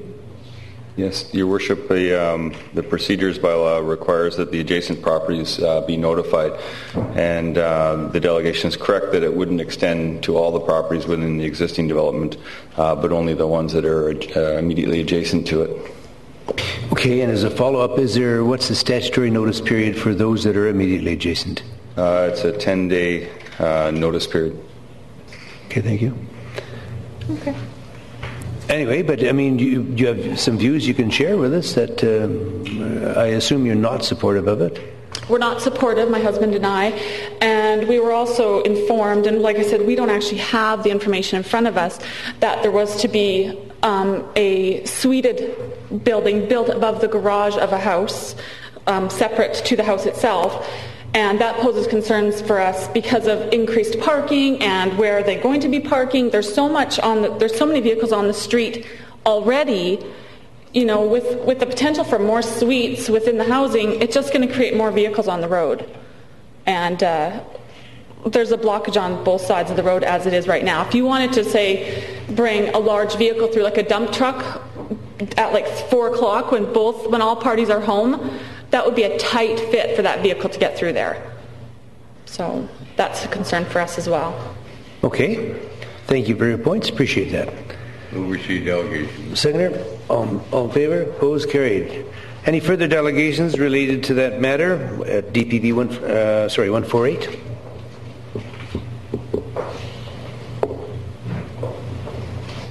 Maybe in the interest of time, if there's anyone else that would like to speak to this matter, if they could move over to some of the vacant chairs here, and just so we can move this along. Welcome, sir. We just need your name and address for the file, please. Thank you, Your Worship. Council, my name is Will Melville. I am with Delinea Design Consultants, and I'm here on behalf of Insight Developments. Just before I tackle some of these issues directly, I just want to give a little bit of history on the approach to this whole thing. Insight approached me and asked us to have a more comprehensive look at how we deal with development in subdivisions in Nanaimo. This under the notion that there are a lot of things that aren't right about subdivisions these days, and a lot of things we can look at to improve. And we really set out to accomplish two things. One was to, as I say, do a comprehensive overview of the subdivision, have a look at the lots, assess them for the lot qualities and attributes, and try and determine what types of buildings are best suited for each of the different lot conditions that we have there. So in short, what we want to do is develop an architecture that suits each site, as opposed to developing a site that suits a predetermined architecture. In other words, we will plan the buildings to fit the site rather than picking a house and trying to squeeze it onto a particular lot. The second thing that we're trying to do in this thing is introduce a different housing type, notably the coach houses or carriage houses that have been referred to. With respect to some of the comments that we've heard tonight, particularly the residents on Garner Crescent, I do want to highlight that there is significant topographical differential between Garner Crescent and Menzies Drive down below.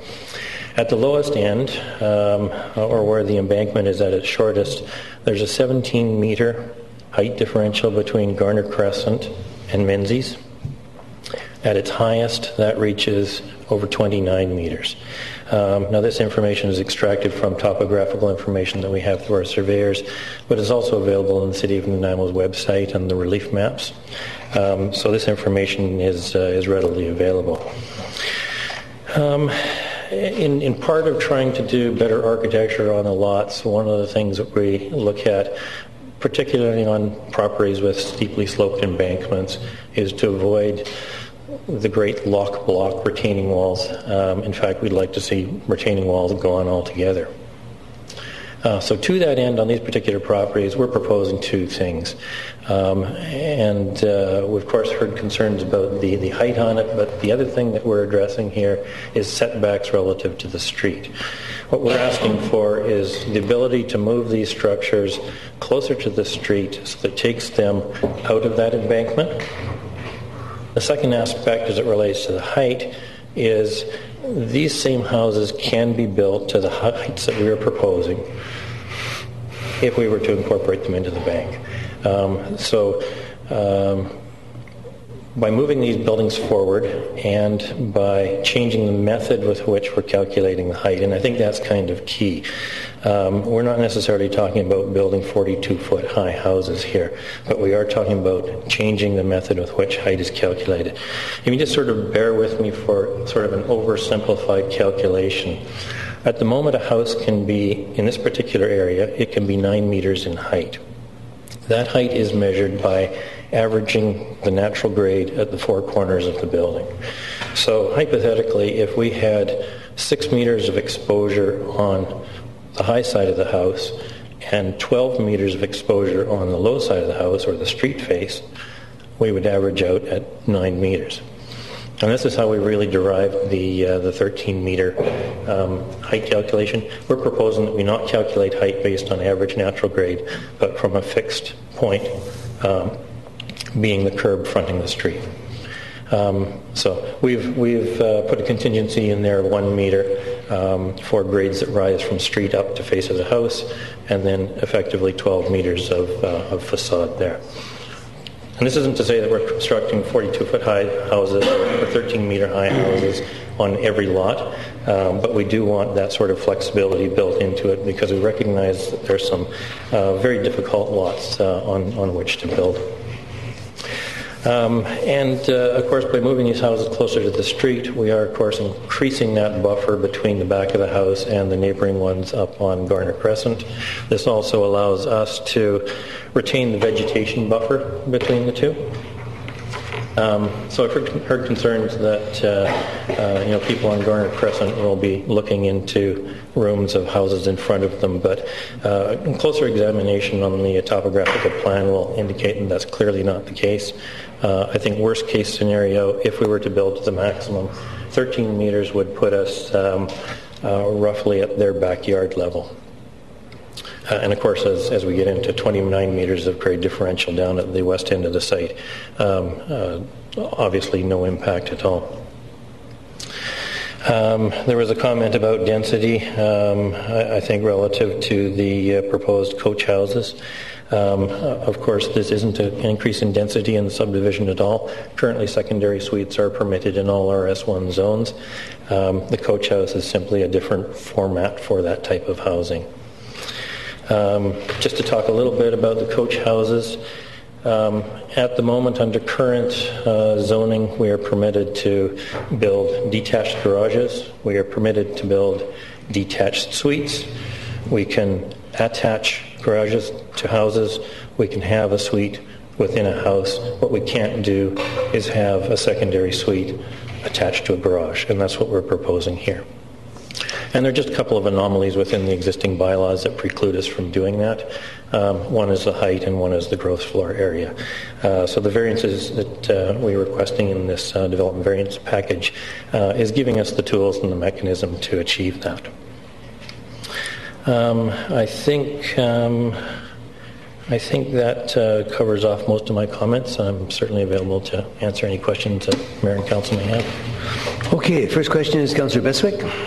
Thank you, Your Worship. Just a couple of questions. I appreciate your description of how to re-measure, but if I walked into something at grade and looked upwards at grade and it was 42 feet high, would there be a different way to measure that height? No, there's not a different way of measuring that. Thank you. And if you're looking for a gross floor area in order to accommodate secondary suites, then if your lot was larger or wider, would that meet that core requirement to have suites without moving the house closer to the curb?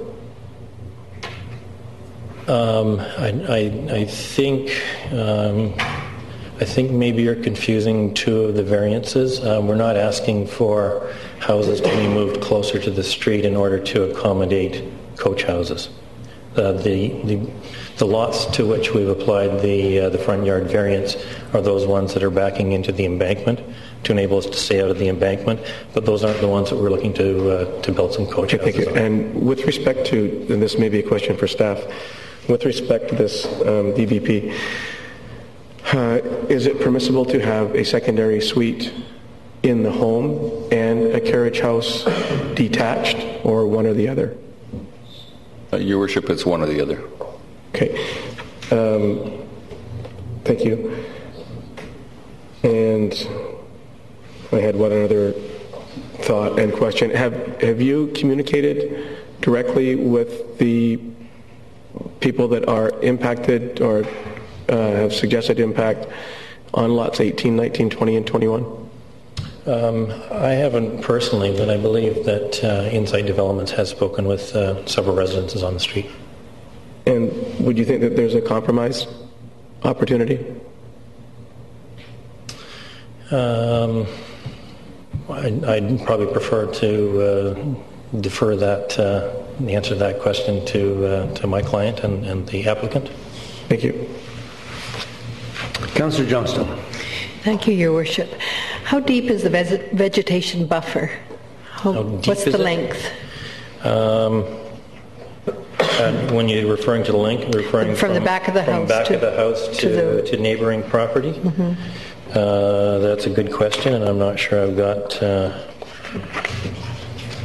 any statistical. It varies, of course, as we move along Menzies Drive, but at the shortest, and I'm certainly estimating here, but between the back of our houses and the back of our property line would be in the order of 15 meters. 15 meters. And because you don't have structures there now, how have you been able to, or have you made a study of what the shadow would be, how far back it would go from the house to the neighboring properties? Oh, it's going to vary, of course, depending on the configuration of each house and how far back they extend. But simply sort of looking at page 8 of the variance package, I think any shadowing will occur strictly on our own property and not across fences, so to speak. Thank you. They are considerably lower than neighbors above. Thank you. Councillor Holden. Yes, thank you, Your Worship. So I understand that the front yard setback variance is related to the height variance on some of the lots. Correct. And what you're trying to do in moving the houses forward is to avoid building into the the embankment, right? Exactly. So that's a consideration. Yes. In fact, that would be more important than the height, wouldn't it? To us, it's certainly a major consideration. There's certainly geotechnical reports that have been done on those lots, and contained within that is language that speaks to not disturbing the toe of that embankment. Yeah, so you're trying to protect the embankment. I guess what I'm struggling with is why would you then try to get the same height as you would have had if you had built into the embankment, which you don't want to do? Well, we're saying that under current zoning RS1, we could in fact build into the embankment a house of precisely the same size and yeah, but you don't want to do that. We don't want to build in the embankment, but we would like a house the same size. Same size? Yes. Well, and it will be the same size with the standard permitted height, won't it? But I just don't understand why you want the extra height. I understand that you're... Well, we're not... I'm trying to be clear here that we're not necessarily asking for extra height. We're asking for a different method of calculating that height.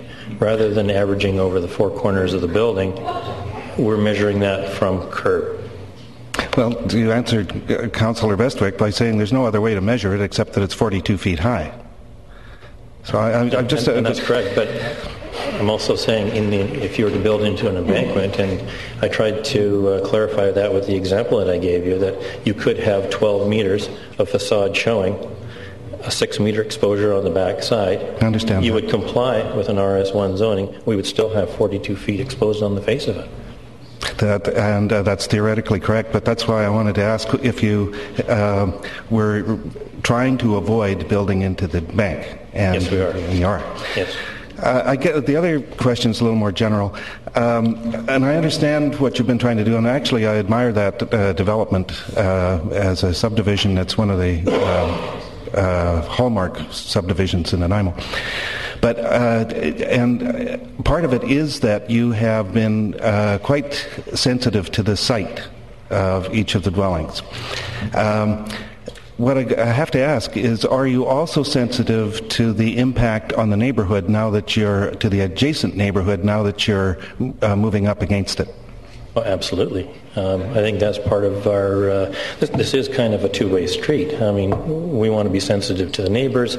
We also want to protect the interest of homeowners in the area. They have to share this backyard and this buffering area. So absolutely, I think our whole exercise here was to try and create better neighborhoods. Thank you. Okay, I might just ask, then you've heard some of the questions that have been raised by the delegations tonight. I mean, do you feel there's any chance that some of the concerns that they've raised can be addressed by your company? Certainly, we're open to any and all discussions. Okay. Councillor Sherry. Well, Mr. Chairman, the delegations that started this evening on this issue have concerns with 4 lots out of this whole process. And as far as I'm concerned, the rest of the subdivision, it seems to be acceptable.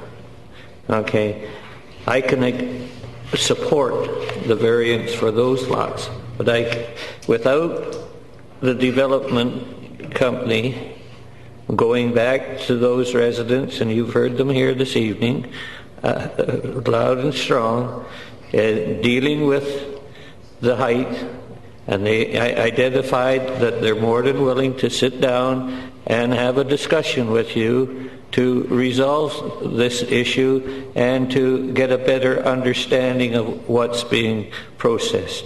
Because once you see 42 feet, that scares the heck out of anybody. And especially within a neighborhood that's been there the length of time that's been prior to amalgamation. So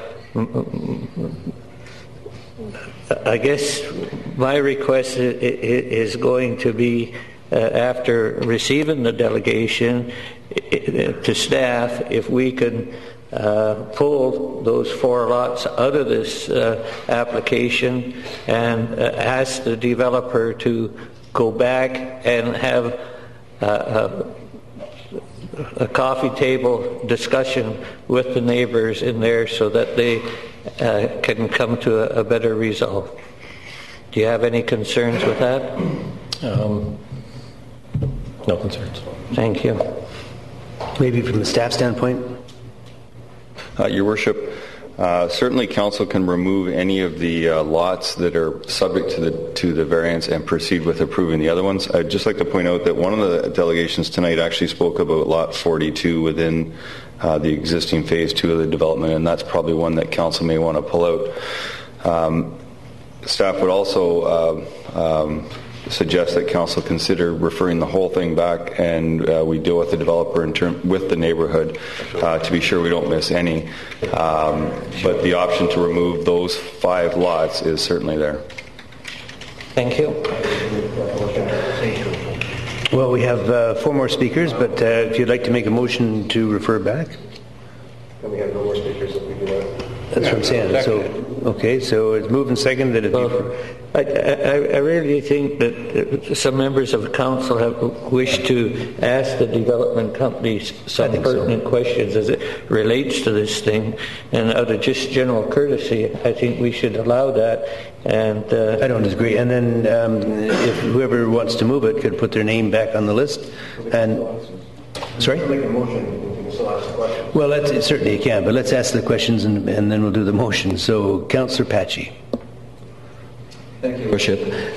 I still have a concern with the request for a variance on the lane standards from 7 meters to 5 meters.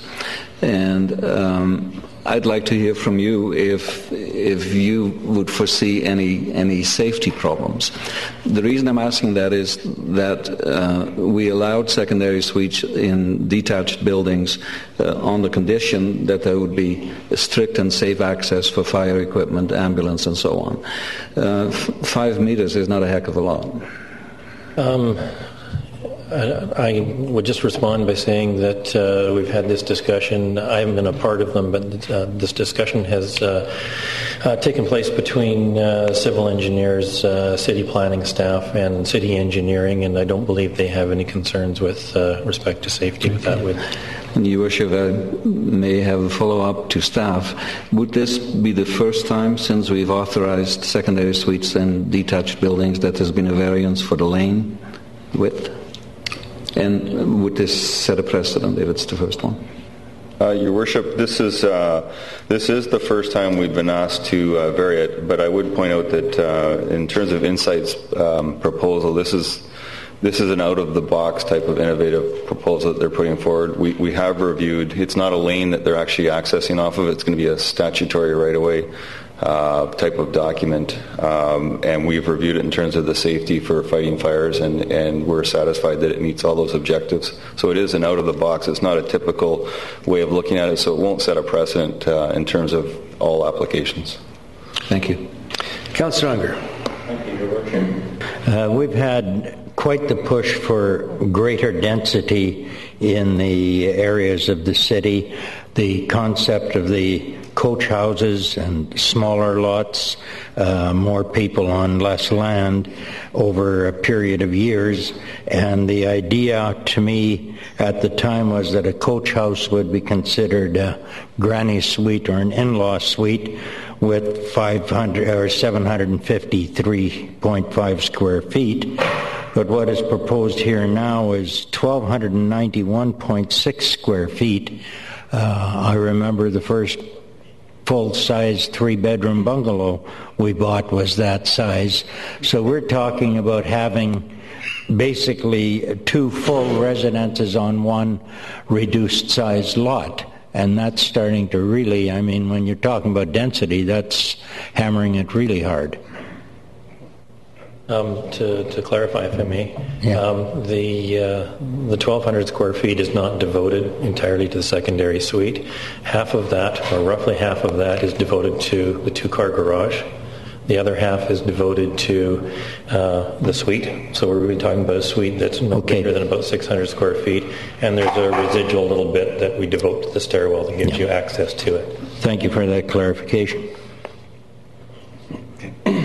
Okay, Councillor Kipp. Yes, thank you. I'm going to catch you on one of your points about protecting the interest of the neighborhood. I'm concerned with Phase 2, some of the lots being dragged in. The Phase 2 people, I think it's the corner of Sarium and, what is it, Behringer?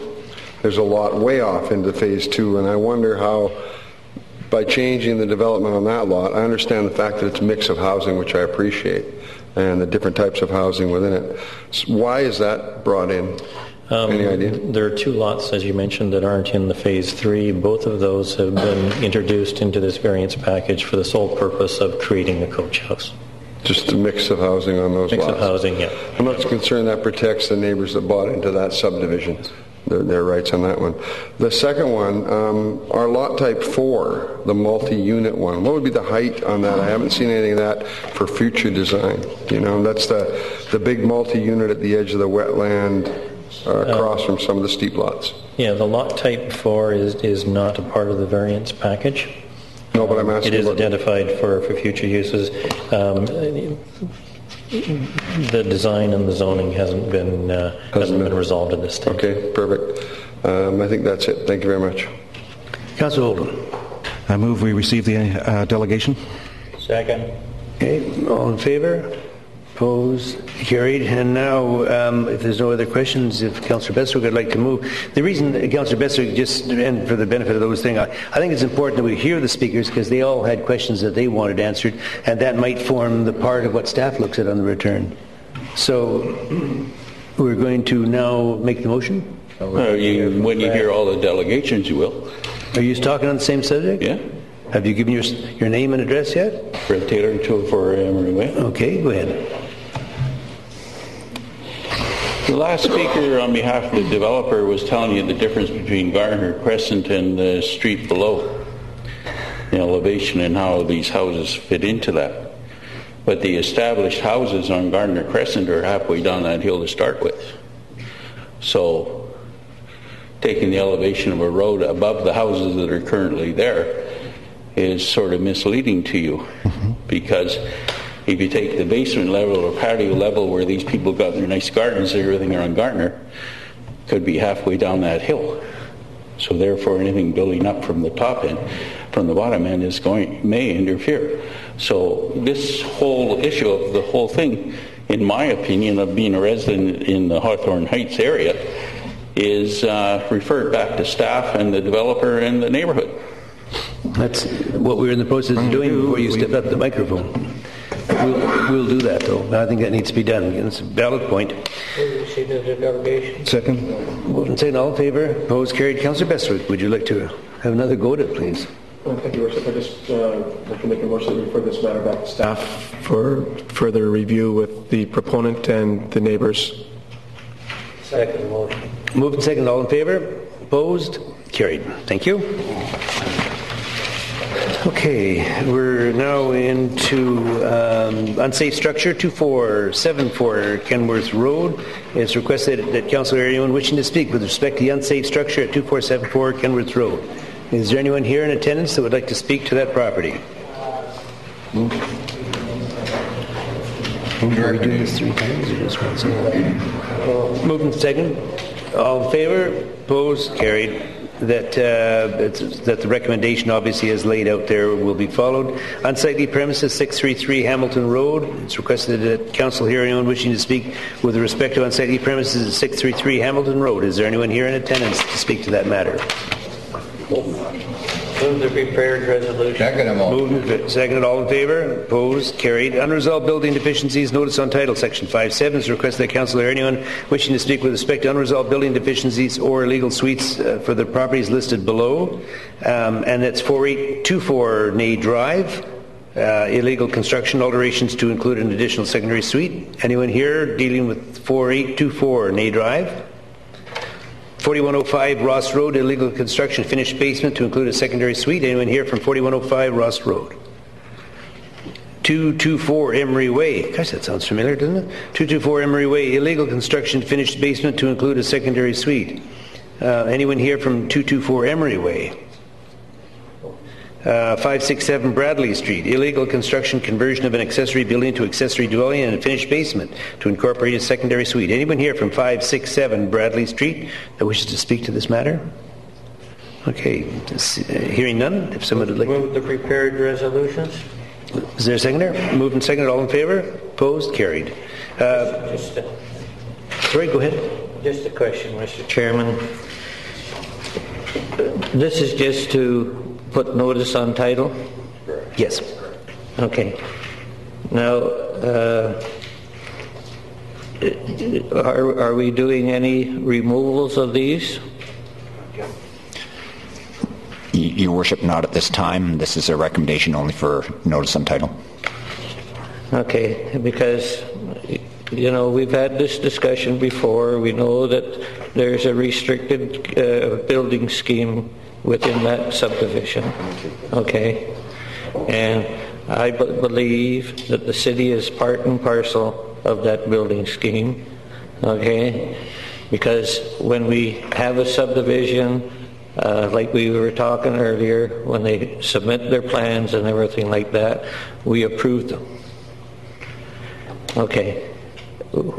We're not the ones that enforce the building scheme, but we as an entity are aware that there is a building scheme on there, and the issuing of permits which are contrary to the building scheme without requiring any judicial inquiry, I find kind of strange. Because I can tell you that one of the subdivisions that I formerly lived in had a building scheme where it said you could subdivide to make bigger, but you can't subdivide to make smaller. I know of 3 individuals that came to the city of Nanaimo requesting to subdivide those lots to make smaller. And the staff of the day told them, you know, there's a building scheme. They said yes. Then they told them, well, you go get relief from the solicitor, from the government, and then come back and we will do your subdivision. And they went before the courts to get relief from the building scheme, and the judge on all 3 had 3 different resolves for those individuals. But it wasn't until that court document came back to the city that the subdivision was approved. We didn't say, okay, well, we'll do it, and if we hear some complaints, well, that's fine. And I find the same kind of thing, if we're aware of a restriction, it's not up to us to police it, but we should be informing those applicants that they need to resolve through the court prior to the issuance of permits. So that's my concern, and that's why I raise the question now, are we just doing the notice on title, and what's going to happen further down the road? Your Worship, thank you, Councillor Sherry. Although Mr. Seward indicated we're only registering notices on title, the next step that staff actually proceeds with is that we work with the applicant to resolve the safety issues so that the suite can remain as a non-conforming suite with the safety issues dealt with. And that would be not enforcing the restrictive covenants that were registered between the developer and that's registered on title that the city wasn't party to as part of the subdivision. And we believe, and this is where we need help from council, if you believe we're not acting on your behalf in this case, we believe that we have direction not to enforce these building schemes or to adhere to them. So if council would like staff to do that, we would ask that you give us request a report from staff to give you the implications for dealing with that sort of thing. Because we will be trying to legalize the suite. That's council's policy. Okay. But see, this is some of my concerns, Mr. Chairman, is if we are going to take the neutral, I mean, when we accept a subdivision plan that has building schemes or whatever it is, we're part and parcel of accepting that and registering with the government. We're of knowledge of that, okay? And we should be informing those individuals. Whatever goes to the court, that's their business, okay? But if we're aware that there is restrictions, okay, how can we encourage or approve something that's contrary to what's there? And there's where I have the problem with that type of a process. Yeah, just before you start, I'd just like a little clarification, maybe to Mr. Swaby, that when Councillor Sherry started his comments, he asked if the unresolved building deficiencies simply required it under Section 5.7 that the unresolved building deficiencies be listed and filed under Section 5.7 of the Community Charter. And the answer was yes. And yet where I have a little bit of a concern. I think actually Councillor Sherry went further to say it doesn't involve a structure removal order, and the answer, as I understand, was no. And yet, if I go back to Section H unresolved ones, and we listed off the four of them, the very first one is 4824 Nay Drive, illegal construction / alterations to include an additional secondary suite. And yet on the top of the next page, which is page 5, item J, structural removal order, illegal secondary suite, which has already been itemized before, at 4824 Nay Drive. Sorry? You hear that boom? No, I didn't. So I'm just wondering, earlier we understood that there was no...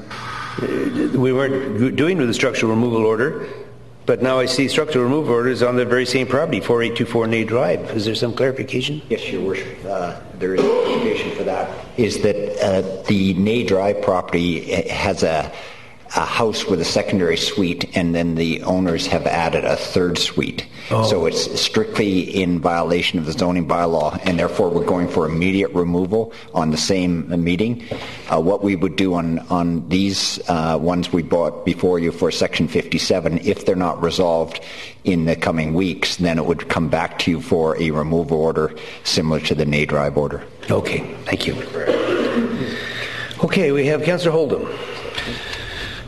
Your Worship, I think we need to make it clear that what Councillor Sherry has said is his own personal opinion, and while I respect that, it's not the position of Council, and we cannot expect our staff to carry out private agreements made between third parties that do not involve the city and to which the city is not a party.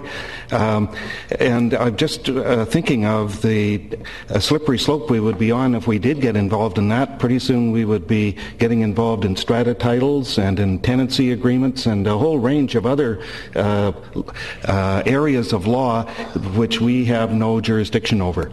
And so I just want to make it clear that that's certainly not my opinion, nor is it, as I understand it, the position of Council as we've expressed it through policy. All we can expect our staff to do is to carry out the policy of the local government. Through you, Mr. Chairman, I'd like to correct Councillor Holdham. When I made reference to the 3 lots of the subdivision, those were documents, those were actions taken by senior staff at the City of Nanaimo, and the court records have those on file, and those will be on file at the City Hall.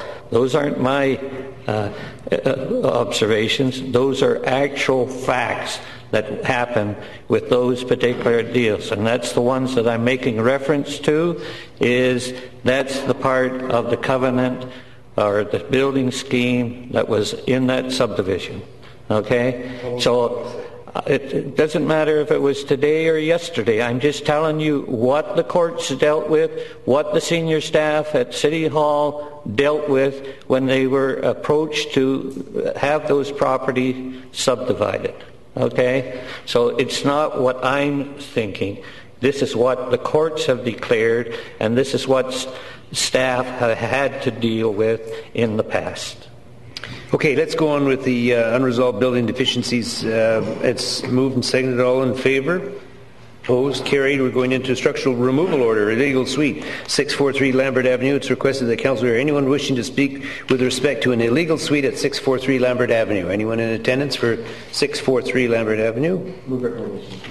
And there's a second. All in favor? Opposed? Carried. Structural removal order, illegal secondary suite at 4824 Nay Drive. It's requested that Council hear anyone wishing to speak with respect to illegal suite at 4824 Nay Drive. Anyone in attendance?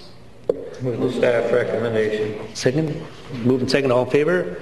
Opposed? Carried. The corporate services property tax extension of time bylaw 2009-7094. Staff recommendation that Council receive the report pertaining to property tax sale extension of time bylaw 2009 number 7094, which is presented under the bylaw section of the agenda, and to extend the redemption period to September 29, 2010. Move this to staff recommendation.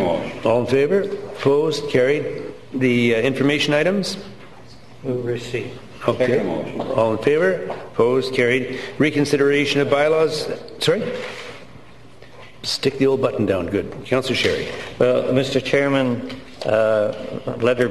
report be from Ms. Harrison as it relates to minute-taking procedures. I raised this at the last meeting as to how we keep our minutes and when the meeting starts and when the meeting is finished.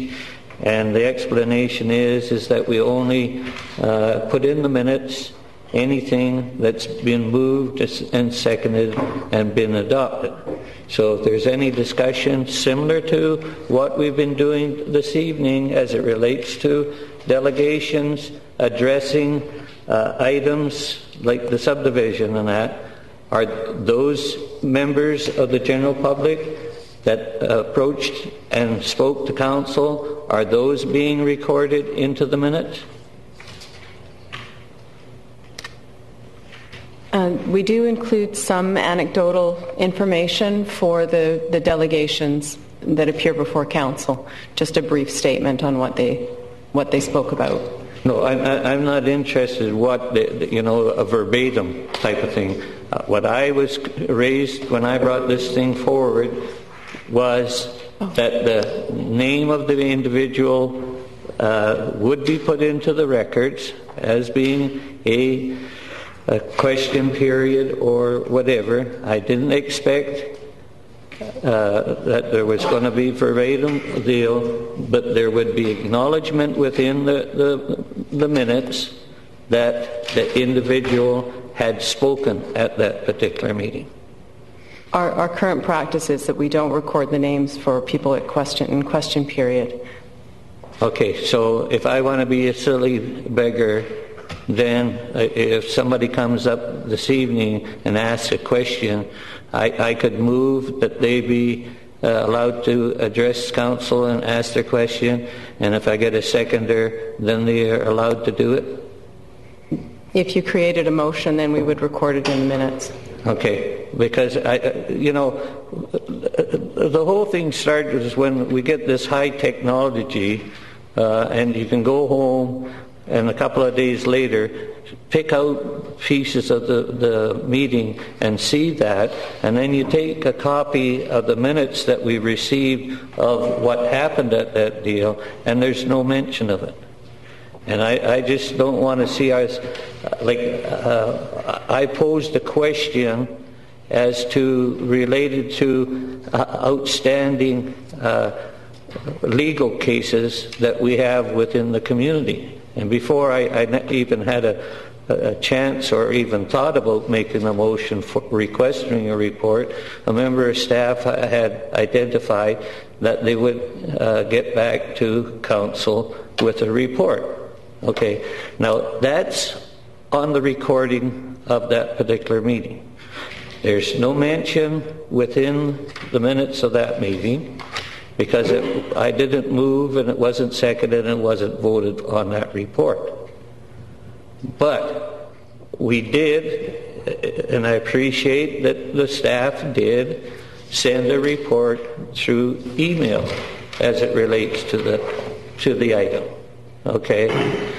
And I had a little concern, and I've raised it with certain members of staff as to what was contained in there. So all I'm suggesting is the meeting starts with the mayor declaring the meeting open, and it's closed on adjournment. And if the delegations that we've received tonight so far is just put their name on, and as it relates to the topic, and it's a record.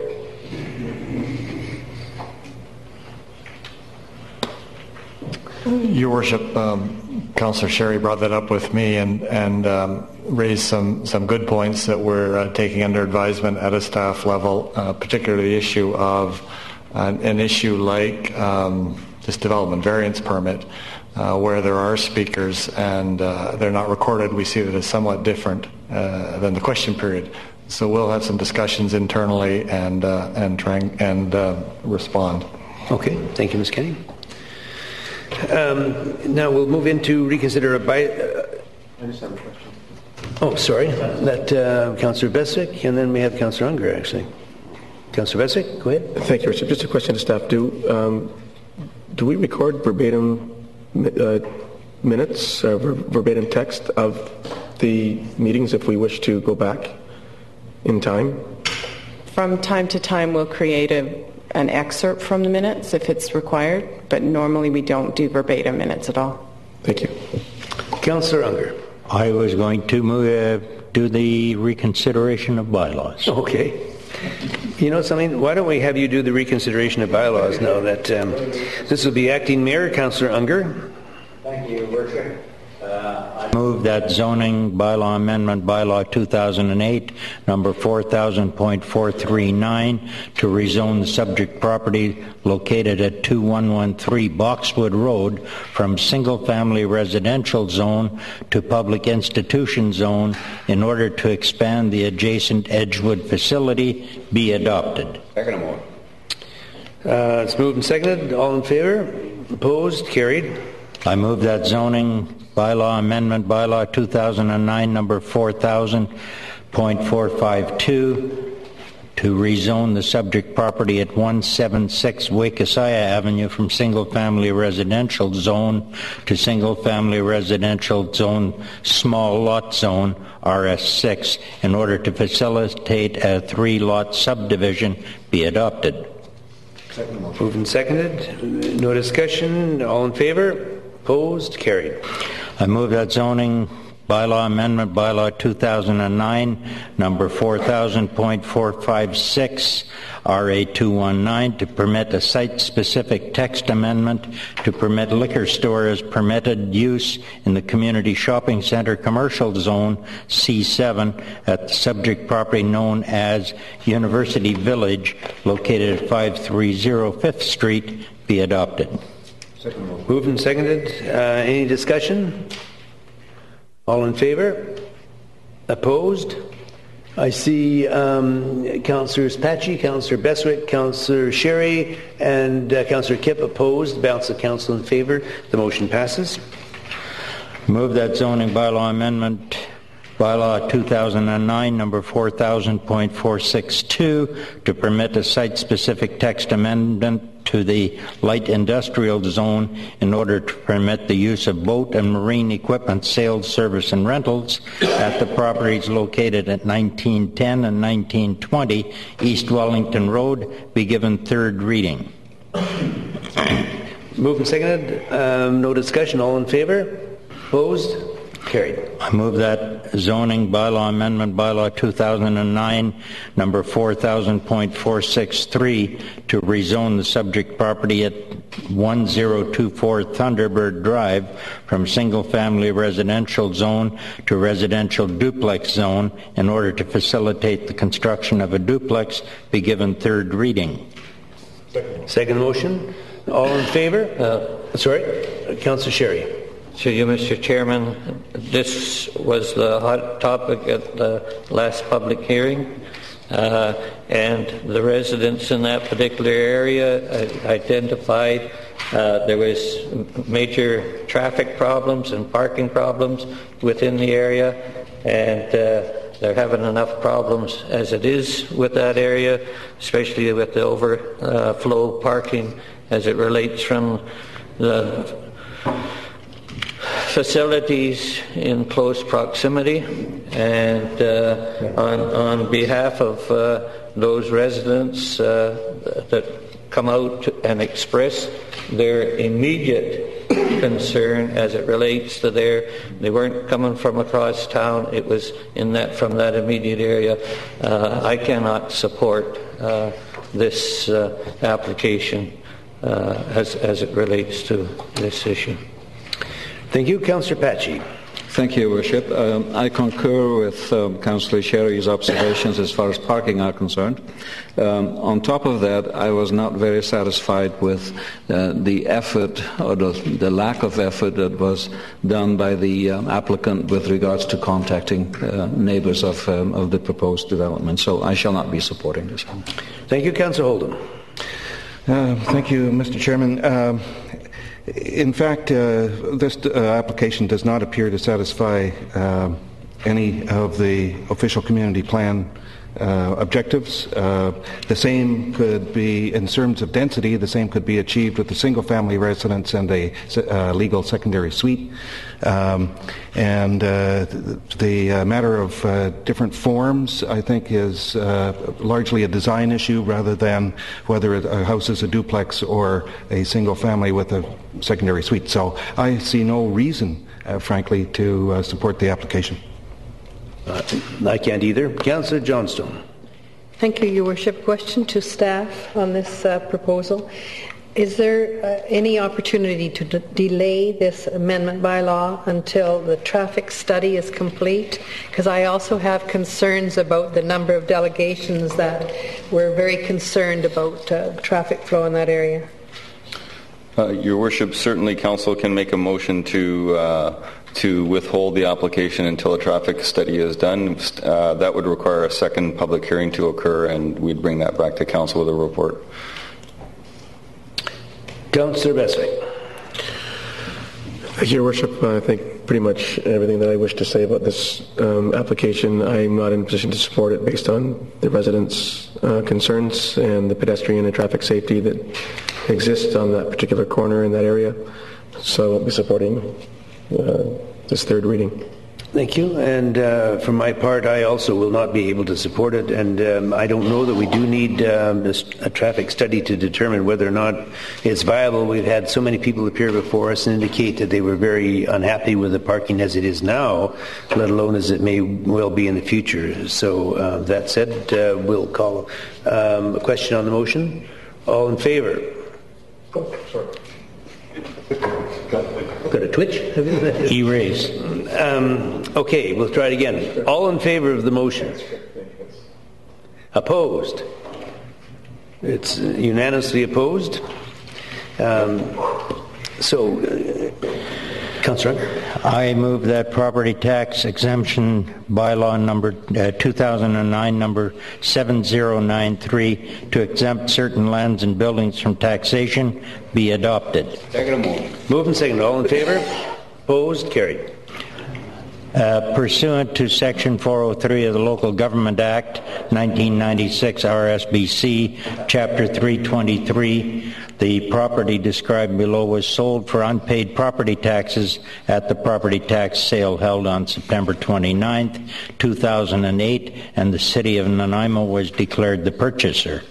Pursuant to Section 417 of the Local Government Act, allows Council of the City of Nanaimo to extend for 1 year only the period for redemption.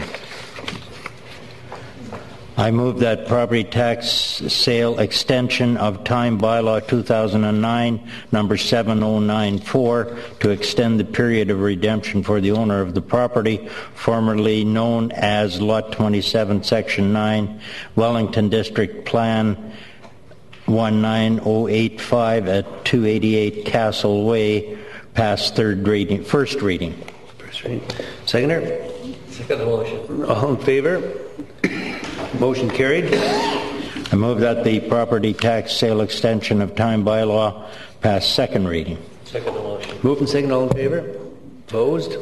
I move that the property tax sale extension of time bylaw number 2009, number 7094 pass third reading.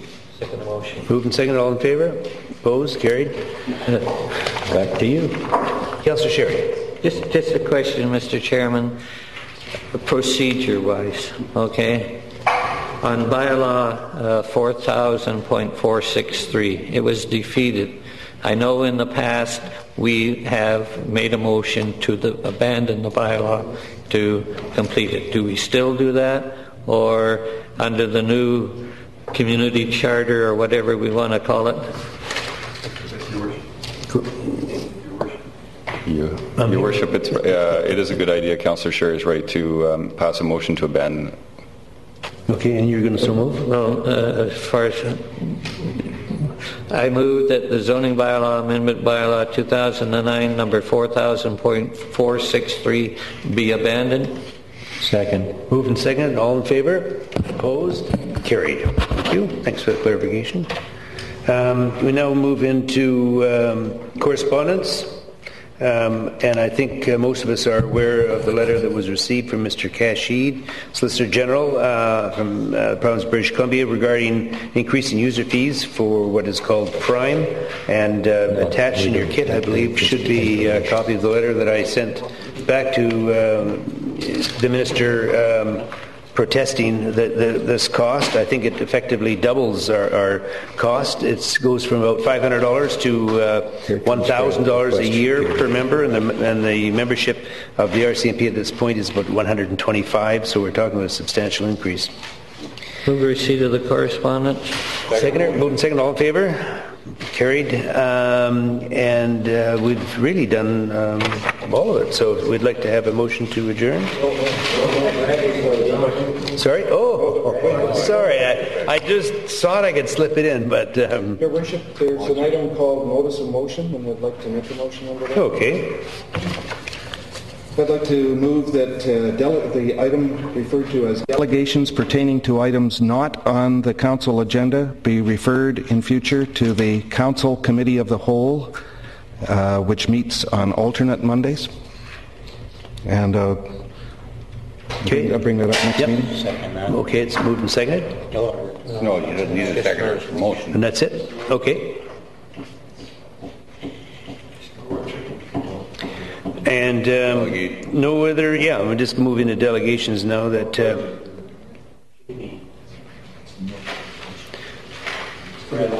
Fred, where are you? That, please, Mr. Taylor.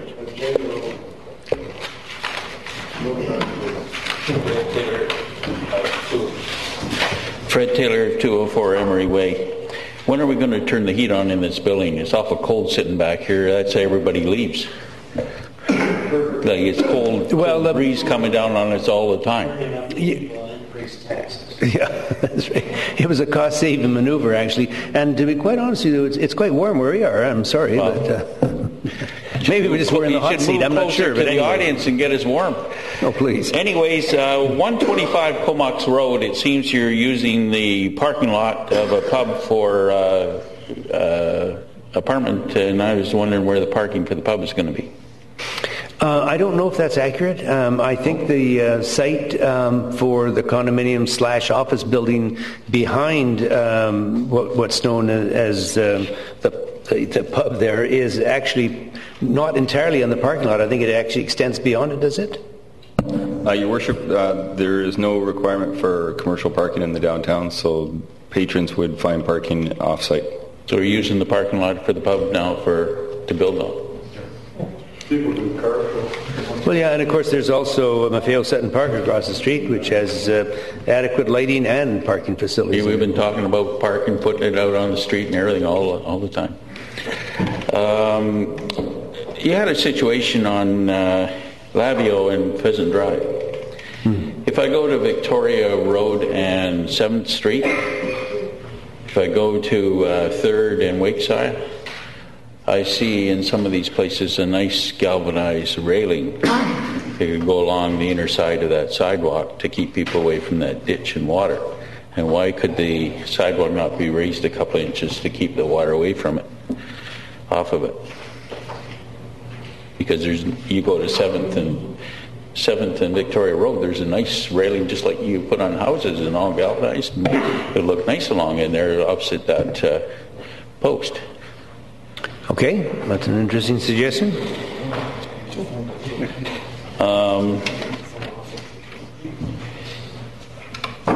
I would like to also ask, in listening to the speech from Mr. Councillor Sherry and Councillor Holdham about covenants and building schemes, I'm not aware of anybody asking you to be involved to defend a building scheme covenant.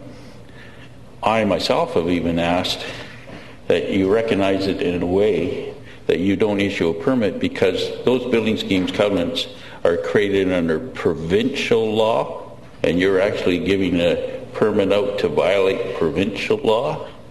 Doesn't make sense. Now, PNAC recommends your OCP. I believe you were the chairman when you lifted the corridor designation off our area because of the covenant. You got involved. You were there. You even made a motion to let me be heard. No, not necessarily. It's okay. So that there were other reasons. Covenant. There were other reasons. You changed the OCP. We had a staff recommendation due to on a that. covenant. Okay. Okay. Next point. That's it. Thank you, Mr. Taylor. Okay, well, no. Okay. Second motion. We stand adjourned. Thank you very much.